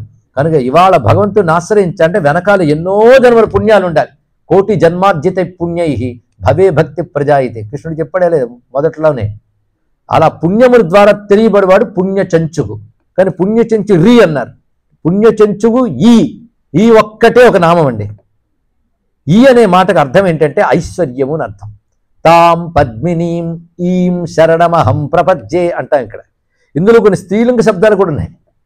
అంటే స్త్రీలింగం పుంలింగం శివుడికి భేదమేమున్నది? ఐశ్వర్య స్వరూప అన్నారు. కానీ ఈ అనే శబ్దం ఎక్కడెక్కడ వాడాలో డిక్షనరీ చెప్తుంది. అది ఈ విషాదే అనుకంపాయాం లక్ష్మ్యాంచ పునరవ్యయం. అది విచారం అన్న విషయంలో కూడా వాడతారు. కానీ సందర్భం బట్టి అనుకంప లక్ష్మి. అనుకంప అంటే దయ, లక్ష్మి. ఈ అనే శబ్దానికి దయా ఐశ్వర్యం అని అర్థము. కనుక పుణ్యము ద్వారా దొరకబడే పరమాత్మ అసలు స్వరూపము దయాస్వరూపుడు, ఐశ్వర్య స్వరూపుడు అని ఈ శబ్దానికి మనం అర్థం చెప్పుకుంటున్నాం. ఈ శబ్దానికి అర్థం కూడా చెప్పుకున్నాం ఇక్కడ. కైలాసగిరి వాసీచ హిమవద్గిరి సంశ్రయ. ఆయన కైలాసగిరి యందు ఉంటాడండి. కైలాసగిరి అంటే ఎక్కడుందో తెలియదండి. మానస సరోవరం దగ్గర కైలాసగిరి ఉంది. అది శివుని యొక్క లోకం కాదు, అది భూమి యందున్న ఒక విభూతి. మనం తిరుపతిని తిరుమలని వైకుంఠం అంటాం, కానీ వైకుంఠం అంటే ఇది కాదని మనకు తెలుసు. కానీ వైకుంఠ విభూతి అది. అలా కైలాసం యొక్క విభూతి మానస సరోవరం వద్ద ఉన్న పర్వతాల్లో ఉంటాయి. భూమి యందున్న వారికి అందరికీ అదే శివధామం. దేవతలు ఋషులు కూడా అక్కడే వస్తారట శివుని చూడడానికి. ఎందుకంటే చతుర్దశ భువనాలకి ఆవల అన్ని లోకాలకు దాటు కైలాసం ఉంది. అది సామాన్యులు వెళ్ళలేరు, దేవతలు ఋషులు కూడా వెళ్ళలేరు. ఎన్నో పుణ్య విశేషాల వల్ల, ఇంకా చెప్పాలంటే అకుంఠితమైన పరాభక్తి వల్ల మాత్రమే క్రమముక్తి పొందేవారు అక్కడికి చేరతారు. జీవన్ముక్తి క్రమముక్తి అని రెండు ఉన్నాయి కదా.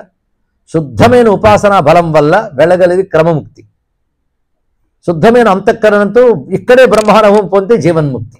రెండు ముక్తులే. ఈ రెండు పొందినవాడు వెనక్కి రాడు. కానీ కైలాసం అనే మాట గురించి వచ్చేటప్పటికల్లా శబ్దమే చాలా గొప్ప విషయం. కైలాసనాథాయ నమశివాయ, ఇది ఒక మంత్రం అండి. నిన్న కైలాసలింగ స్థానం చెప్పుకున్నాం. ఇది జ్యోతిర్లింగ స్థానం అయితే కైలాసలింగం సహస్రారంలో ఉంటుంది. అంటే సర్వోత్కృష్టం కైలాసం. అదే అన్ని బ్రహ్మాండాలకి కావాలంటే మొత్తం పైన ఉన్నది అదే. కైలాస గిరివాసీచ, కైలాసం అనే మాటకి ఇంకొక అర్థం ఏంటంటే బిందు స్థానముని కైలాసం అంటారు అన్నట్టు. వెంటనే శ్రీచక్రంలో బిందు స్థానం అత్యంత సూక్ష్మమైనది. ఇక్కడ సూక్ష్మమైన బిందు స్థానమే అసలు. దాని నుంచి మిగిలిన 8 ఆవరణలు ఏర్పడ్డాయి. 8 ఆవరణలు స్థూలం కనబడుతుంటాయి. 8 ఆవరణలు దాటి బిందువులోకి వెళ్ళిన వాడు మోక్షం పొందిపోయాడు. బిందువు అంటే అత్యంత సూక్ష్మం. అత్యంత సూక్ష్మమైన బిందువునే కైలాసం అనాలి అన్నాడు ఇక్కడ. ఇప్పుడు మహాకైలాస నిలయ నామ అర్థం ఉంటుంది. బైందవాసన అన్న మహాకైలాసం అన్న ఒకటే. ఆ కైలాసంలో బిందు స్థానం ఏమిటంటే శివశక్తుల ఏకస్వరూపం. సృష్టి చేసే పరమేశ్వరుడు ఆయన శక్తి యొక్క ఏకస్వరూపం. అక్కడ అది మాత్రమే ఉంటుంది. తర్వాత దాని నుంచి సృష్టి విస్తరిస్తూ సృష్టిలోకి పరమాత్మ వస్తాడు. కానీ సృష్టి పరమాత్మ అక్కడ కనబడతారు. కేవలం పరమాత్మ మాత్రమే బిందువునందు ఉంటాడు. పరమాత్మ ఆయన యొక్క చిచ్చక్తి కలిసే ఉంటాయి, ఇప్పుడు వేరుగా ఉండవు. కానీ కేవల చిచ్చక్తితో శివుడు ఉండే చోటేదో అది కైలాసం. అది మనలో సహస్రార స్థానం. అది బిందువు, అత్యంత సూక్ష్మమైనది. ఇది సరిగ్గా శాస్త్రం ఏతత్ కైలాస సంజ్ఞం పదం అమల పదం బిందురూపీ స్వరూపి యత్రాస్తే దేవదేవస్థ కైలాసగిరివాసి. ఈ మాట త్రిపురాసారహ అనే గ్రంథంలోని మాట ఇక్కడ మనం ఉదహరించుకున్నాం. ఇంకొకటి కైలం అంటే కేళీనాం సమూహ కైలం. ఆటల సమూహానికి కైలం అని పేరుట. ఆటలంటే పంచకృత్యములు ఆటలు ఆడతాడు పరమాత్మ. ఇవన్నీ వినోదమే ఆయనకి. ఆయనకి అవేం దుఃఖం కాదు, వినోదమే. కనుక వినోదాలు అంటే లీలలు. ఆ లీలల సమూహం అంతా ఆనందం అని అర్థం ఇక్కడ. ఆ ఆనందం ఎక్కడుంటుందో అది కైలాసము అన్నాడు. అంటే సంపూర్ణమైన ఆనంద స్థానం. అక్కడి నుంచి జగల్ లీలలు నిర్వహిస్తాడు కనుక కైలాసం అనే పేరుకి ఇది అర్థం. అంటే మహానంద స్వరూపము, ఇది ప్రధానమైనటువంటిది అర్థం. అలాగే ఇంకొక అర్థం చెప్తున్నాడు. కమ్ అంటే శిరస్సు అని అర్థం. కే శిరసి శివయోహో లాస్యం లసతే అంటే బ్రహ్మరంధ్రస్థ సహస్రారమేవ కైలాస అన్నాడు ఇక్కడ. అంటే శిరస్సు పైన అంటే బ్రహ్మరంధ్రం, అక్కడ శివశక్తి శక్తి శివుల యొక్క లాస్యం అక్కడ ఉందంట. లాస్యం అంటే వాళ్ళిద్దరూ కలిసి ఆనందంగా చేసేటువంటి తాండవం లాస్యం అనిపించకూడదు. ఆనంద నాట్యం లాస్యం. అది ఎక్కడ జరుగుతుంది? కే శిరసి. కే అంటే శిరస్సునందు, లాస్యం కే లాస్యం కరోత్. అక్కడ లాస్యం చేస్తున్నాడు శక్తితో కలిసి. కనుక శివుడు శక్తితో కలిసి బ్రహ్మరంధ్ర స్థానంలో విహరిస్తున్నాడు కనుక దానికి కైలాసం అని పేరండి. సహస్రార స్థానం. యోగపరంగా కైలాసం ఇది, లోకపరంగా కైలాసం ఇది, ఉపాసనాపరంగా బిందు స్థానమే కైలాసం. కానీ కైలాసగిరి సంస్థిత ఆయనే హిమవద్గిరి సంశ్రయ. హిమవత్ పర్వతాల్లో విహరిస్తున్నాడు. హిమవత్ పర్వతం అంతా శివుని విహార భూములు. ఇప్పటికి మీరు చూడండి, ఉత్తరాఖండ్ కానీ హిమాచల్ ప్రదేశ్ కానీ వెళితే ఎక్కడికక్కడ శివారాధనే. మరి కేదార్నాథుడు ఎవడు? అంత చక్కగా శివారాధన ఉంటుంది. హిమవత్ గిరులపైన విహరిస్తుంటాడు. నేను చాలా కాలం క్రితం ముక్తినాథ్ అనే క్షేత్రం వెళ్ళడం జరిగింది. అది ఉత్తరాఖండ్లోనే వస్తుంది. గర్వాలా డిస్ట్రిక్ట్ అంటారు అక్కడ. అక్కడే జాగేశ్వర్, ముక్తేశ్వర్ ఇత్యాదులు ఉంటాయి. ఆ ముక్తేశ్వరుడు అనే పేరుతో శివుడు ఉంటాడు అక్కడ. అక్కడ ఒక పెద్ద ఐఏఎస్ ఆఫీసరు సత్యం తెలుసుకొని సమస్తం విడిచిపెట్టి తపస్సు చేసుకుంటున్నాడు. ఆయనతో కలిసి సంస్కృతంలో సంభాషణ చేయడం జరిగింది. ఒక యోగిలా విహరిస్తున్నాడు. అదృష్టవశాత్తు కలిస్తే, మీరు ఇక్కడ నిత్యం శివారాధన చేసుకుంటారు కదా, ఎప్పుడైనా శివుడు దర్శనమైందా అని అడిగాం. అడిగితే తన పరివారంతో ఇక్కడ తిరుగుతుంటాడని అని చెప్పాడు ఆయన. అలా వాళ్ళు చూడగలుగుతున్నారు. హిమవద్గిరి సంశ్రయ, అలా విహరిస్తాడు ఆయన. అందుకే ఎందరు దేవతలు కైలాసంలో ఉంటూ ఉంటారు, ఋషులు ఉంటూ ఉంటారు. వాళ్ళ హిమగిరిలో మనకు సంచరిస్తూ ఉంటారు వాళ్ళందరూ. అలాంటి హిమాలయ భూముల్లో తిరుగువాడు. అంతేకాదు హిమాలయాల్లో ఉన్న ఒక గిరికి కైలాసం అని పేరు. హిమవద్గిరి సంశ్రయ అంటే ఆ కైలాసాన్ని ఈ కైలాసాన్ని రెండింటి స్మరిస్తూ కైలాసగిరి వాసీచ హిమవద్గిరి సంశ్రయ అని మనం నమస్కారం చేసుకుంటున్నాం. అలా పరమేశ్వరుని నామములు చెప్పుకుంటూ ఇందుక మహారూప అనే నామం మళ్ళీ వచ్చిందండి. మహారూప మహాకాయ అని చెప్తూ మహారూప అని ఎందుకన్నారు అంటే అప్రాకృత శరీరం తం అతిమన్మథ రూపిణం ఘృతరీతి ఘనీభూత సచ్చిదానంద విగ్రహం అన్నారు. ఎంత అందమైన భావం చూడండి ఇక్కడ. అప్రాకృత శరీరం. ఎందుకు మహారూపం శివుడికి అంటున్నారంటే ఆ శరీరము అప్రాకృతం, ప్రాకృతము కాదు. ప్రాకృతం అంటే పంచభూత వికారాలతో ఉండేది, ఆ వికారాలు అక్కడ లేవనమాట. అప్రాకృత శరీరం. రెండవ అతిమన్మథం, కోట్ల మన్మధులైనా ఆయన ముందు సరిపోరండి. అందుకే అతిమన్మథ రూపిణం. ఘృతరీతి ఘనీభూత సచ్చిదానంద విగ్రహం. ఎంత మాట! నెయ్యి అలా వదిలిస్తే పేరుకుపోయి గడ్డ కడుతుందిట. అలాగే సచ్చిదానందం అనే ఒక పరతత్వము గడ్డ కట్టుకుపోతే శివుడి రూపం ధరిస్తుంది అన్నాడు. ఎంత అందమైన మాట! ఘృతరీతి ఘనీభూత సచ్చిదానంద విగ్రహం అని శివుని చూపించారు. అటువంటి స్వరూపం. ఇందులో యుగ రూప అన్న మాట వస్తుంది. యుగములు శివుని రూపములు. అంటే కలి అనే నామం కూడా ఇందులో వస్తుంది. కలినామం అక్కడ ఎందుకు పెట్టారంటే నక్తం కలిహి అని వస్తుంది. నక్తం అంటే రాత్రి, రాత్రి అంటే చీకటి, సత్యం ఏదో తెలుసుకోలేని స్థితి అంటే మోహం. ఆ మోహంకి బాగా ఫ్రీడమ్ ఉన్న టైం ఏదంటే కలియుగం. అంటే కలియుగంలో మోహం అంటే సత్యం తెలియదు, అసత్యాన్ని సత్యమని దబాయించడం ఉంటుంది ఇక్కడ. ఆ యుగం పేరు కలి. కలి కూడా ఈశ్వర స్వరూపమే అని చెప్పాడు. అన్ని యుగాలు ఆయనవే, కనుక ఒక్కొక్క యుగ రూపంలో ఒక్కొక్కరికి అవకాశం ఇస్తుంటాడు. కానీ పూర్వజన్మల్లో పుణ్యఫలాలు అనుభవించి ఆయా యుగాల్లో ఉన్నటువంటి వారు చేసిన పాపాలు మిగిలిపోయి ఉంటాయి కదా. కానీ ఆ టైం పాపాలకు టైం కాదు, ఆనందానికే టైం. ఆ పాపాలు అనుభవించవలసిన వాళ్ళందరినీ కట్టకట్టి పడేసే కాలం పేరు కలి. కనుక కాలం లెక్క కట్టి ఎవరినెక్కడ పడేయాలో తెలిసిన వాడు కనుక కలినామం కూడా ఇందులో కనబడుతుంది. సర్వం ఆయనే అనేటువంటి భావంలో చూపిస్తుంటారు. అటువంటి పరమేశ్వరుడిని పశుపతి నామం పలుమార్లు ఇందులో వస్తుంటుంది. పశుపతి అనే మాటకి అర్థం కొంత చెప్పుకున్నాం, కానీ మరొక్క మాటలో చెప్తాడు. కార్యజగత్తు పశువు, కారణము పతి. ఇంతే. అంటే ఒక అర్థం ఉదయం చెప్పుకొని ఒక అర్థం. కార్యం అంటే మేడ్, తయారైన జగత్తంతా కూడా పశు స్థానంలో ఉంటుంది. ఎవడు చేసి నడిపిస్తున్నాడు వాడు పతి. కనుక పశు పతి అంటే కార్యరూప జగత్తుకి కారణమైన వాడు అని అర్థం చక్కగా చెప్పారు. పైగా సర్వదేవమయ సర్వాంగ, ఆయన సర్వదేవమయుడు. అదేమిటో మనం ఏ దేవతను ఆరాధించినా సర్వదేవాత్మకుడు అంటారు. అంటే నువ్వు ఏ దేవుడిని పూజించినా సర్వదేవతాత్మకుడు భావంతో చేయవయ్యా అని చెప్తున్నారు ఇక్కడ. సర్వాంగ, సర్వము తన స్వరూపముగా కలిగిన వాడు అని. అందుకే సర్వోవై రుద్ర తస్మై రుద్రాయ నమో అస్తు అని ఉపనిషత్తులో చెప్తుంది. సర్వోవై రుద్ర, అంతటా రుద్రుడే, అన్ని రుద్రుడే. అందుకే సర్వదేవాత్మకో రుద్ర, సర్వదేవాహ శివాత్మకాహ. ఎంత చక్కటి వాక్యం అండి. శివుడు సర్వదేవతాత్మకుడు, సర్వదేవతలు శివస్వరూపులే అన్నాడు ఇక్కడ. ఏదో శివం ఇవ్వకపోతే ఏ దేవత మనకు అక్కర్లేదు. శివం అంటే శుభము శాంతి అన్నాం. అది ఇవ్వకపోతే ఏ దేవత కావాలండి మనకి? కనుక రకరకాల తీపి పదార్థాలు మనకి షాపులో కనబడతాయి, స్వీట్ షాపులో, కానీ అన్నిటిలోనూ స్వీట్ ఉంటుంది. అలాగే అనేక రకాల దేవతలు ఉంటారు. ఆ దేవతలందరిలో శివుడు ఉంటాడు తెలుసుకోవాలి ఇక్కడ. తీపి ఇచ్చింది కనుకనే మైసూర్ పాక్, తీపి ఇచ్చింది కనుకనే గులాబ్ జామ్. నీకు ఏది నచ్చినా వచ్చేది మాత్రం తీపే. కానీ ఒక డయాబెటిక్ పేషెంట్ వెళ్ళి నేను గులాబ్ జామ్ తినకపోతే కోవా తినచ్చా అండి అన్నాడు. రెండు తినకూడదు ఆయన డాక్టర్ అన్నాడు.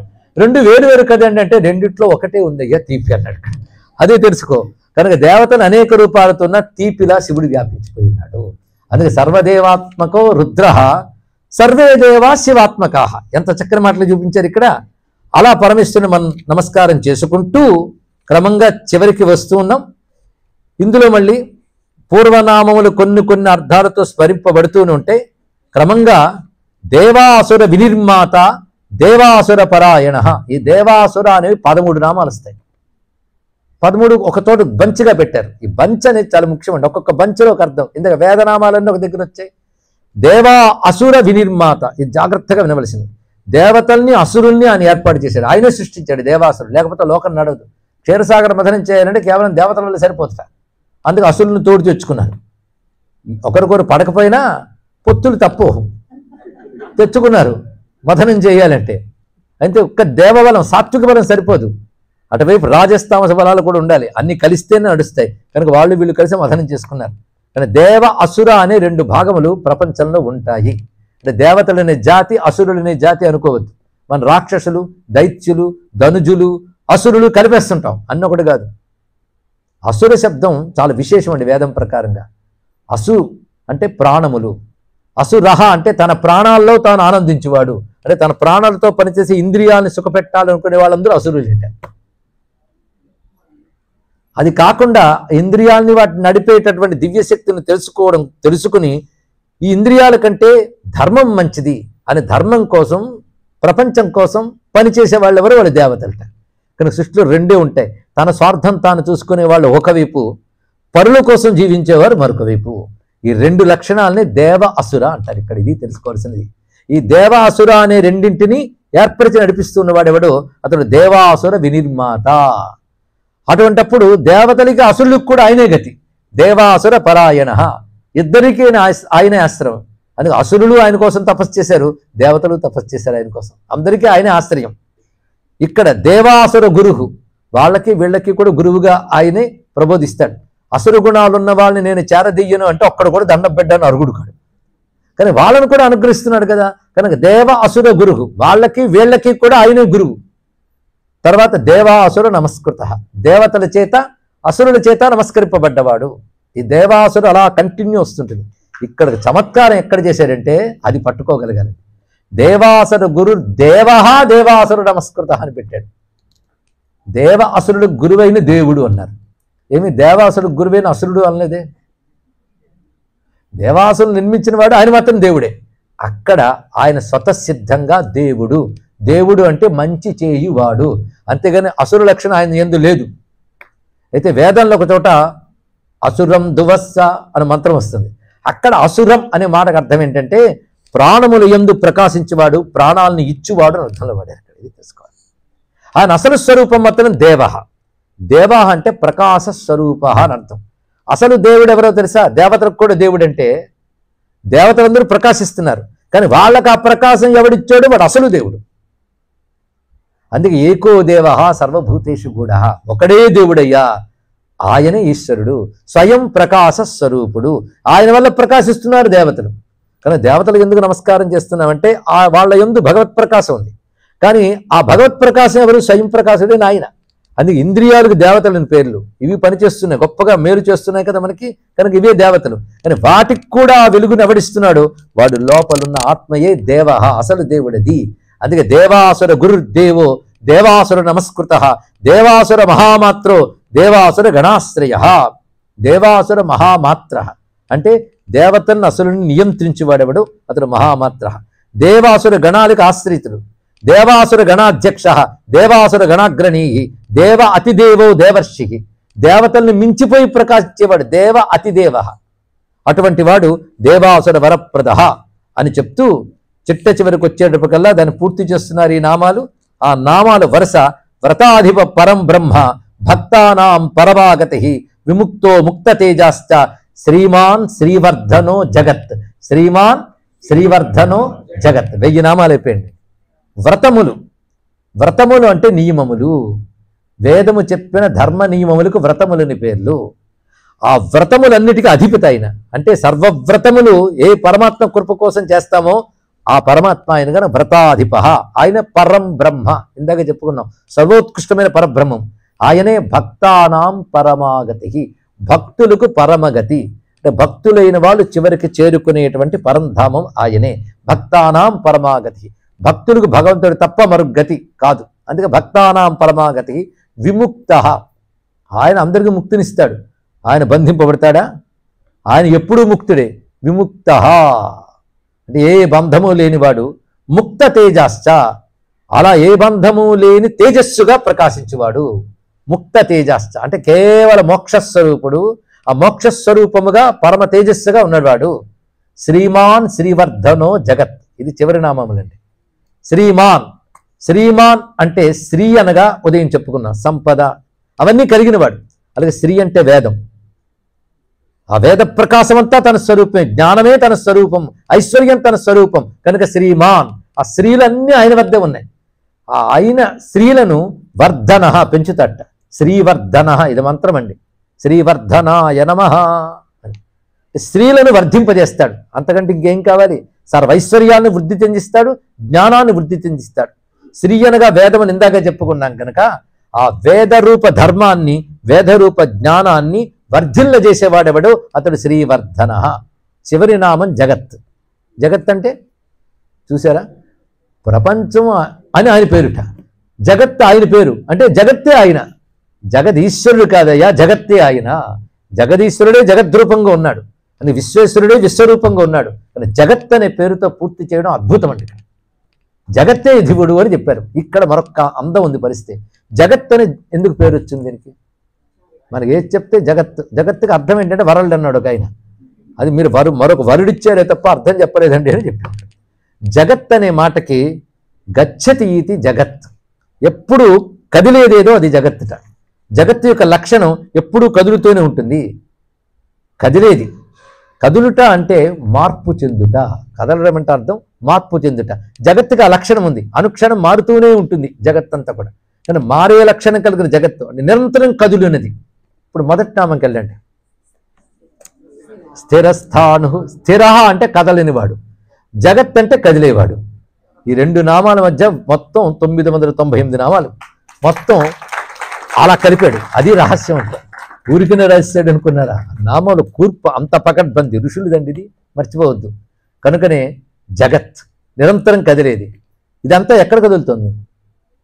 ఆయన ఎందే. కానీ ఎవడు స్థిరంగా ఉన్నాడో వాడి ఎందు ఈ జగత్తంతా కదులుతున్నది ఇక్కడ. కనుక కదిలే జగత్తుకి ఆధారంగా ఉన్నాడు. కానీ ఆయన ఎందు కదులుతోంది కనుక జగత్ ఆయన రూపంగా గోచరిస్తోంది. కనుక కదిలిస్తున్నాడు, కదిలే వాటిలో ఉన్నాడు, తను కదలకుండా ఉన్నాడు. అసలు స్వరూపం కదలకుండా, అది స్థిర అని ప్రారంభించారు. కదలికగా ఉన్న జగద్రూపంగా ఉన్నాడు కనుక జగత్ అని చూపించారు. ఈ రెండిటి మధ్య నామాలు కూర్చడంలో ఎంత అద్భుతమైన ఔచిత్యం ఉందో చూడండి. అటువంటి జగద్రూపుడైన జగదీశ్వరుడైన శివునికి నమస్కరిస్తూ ఇది శివ సహస్రనామ స్తోత్రం.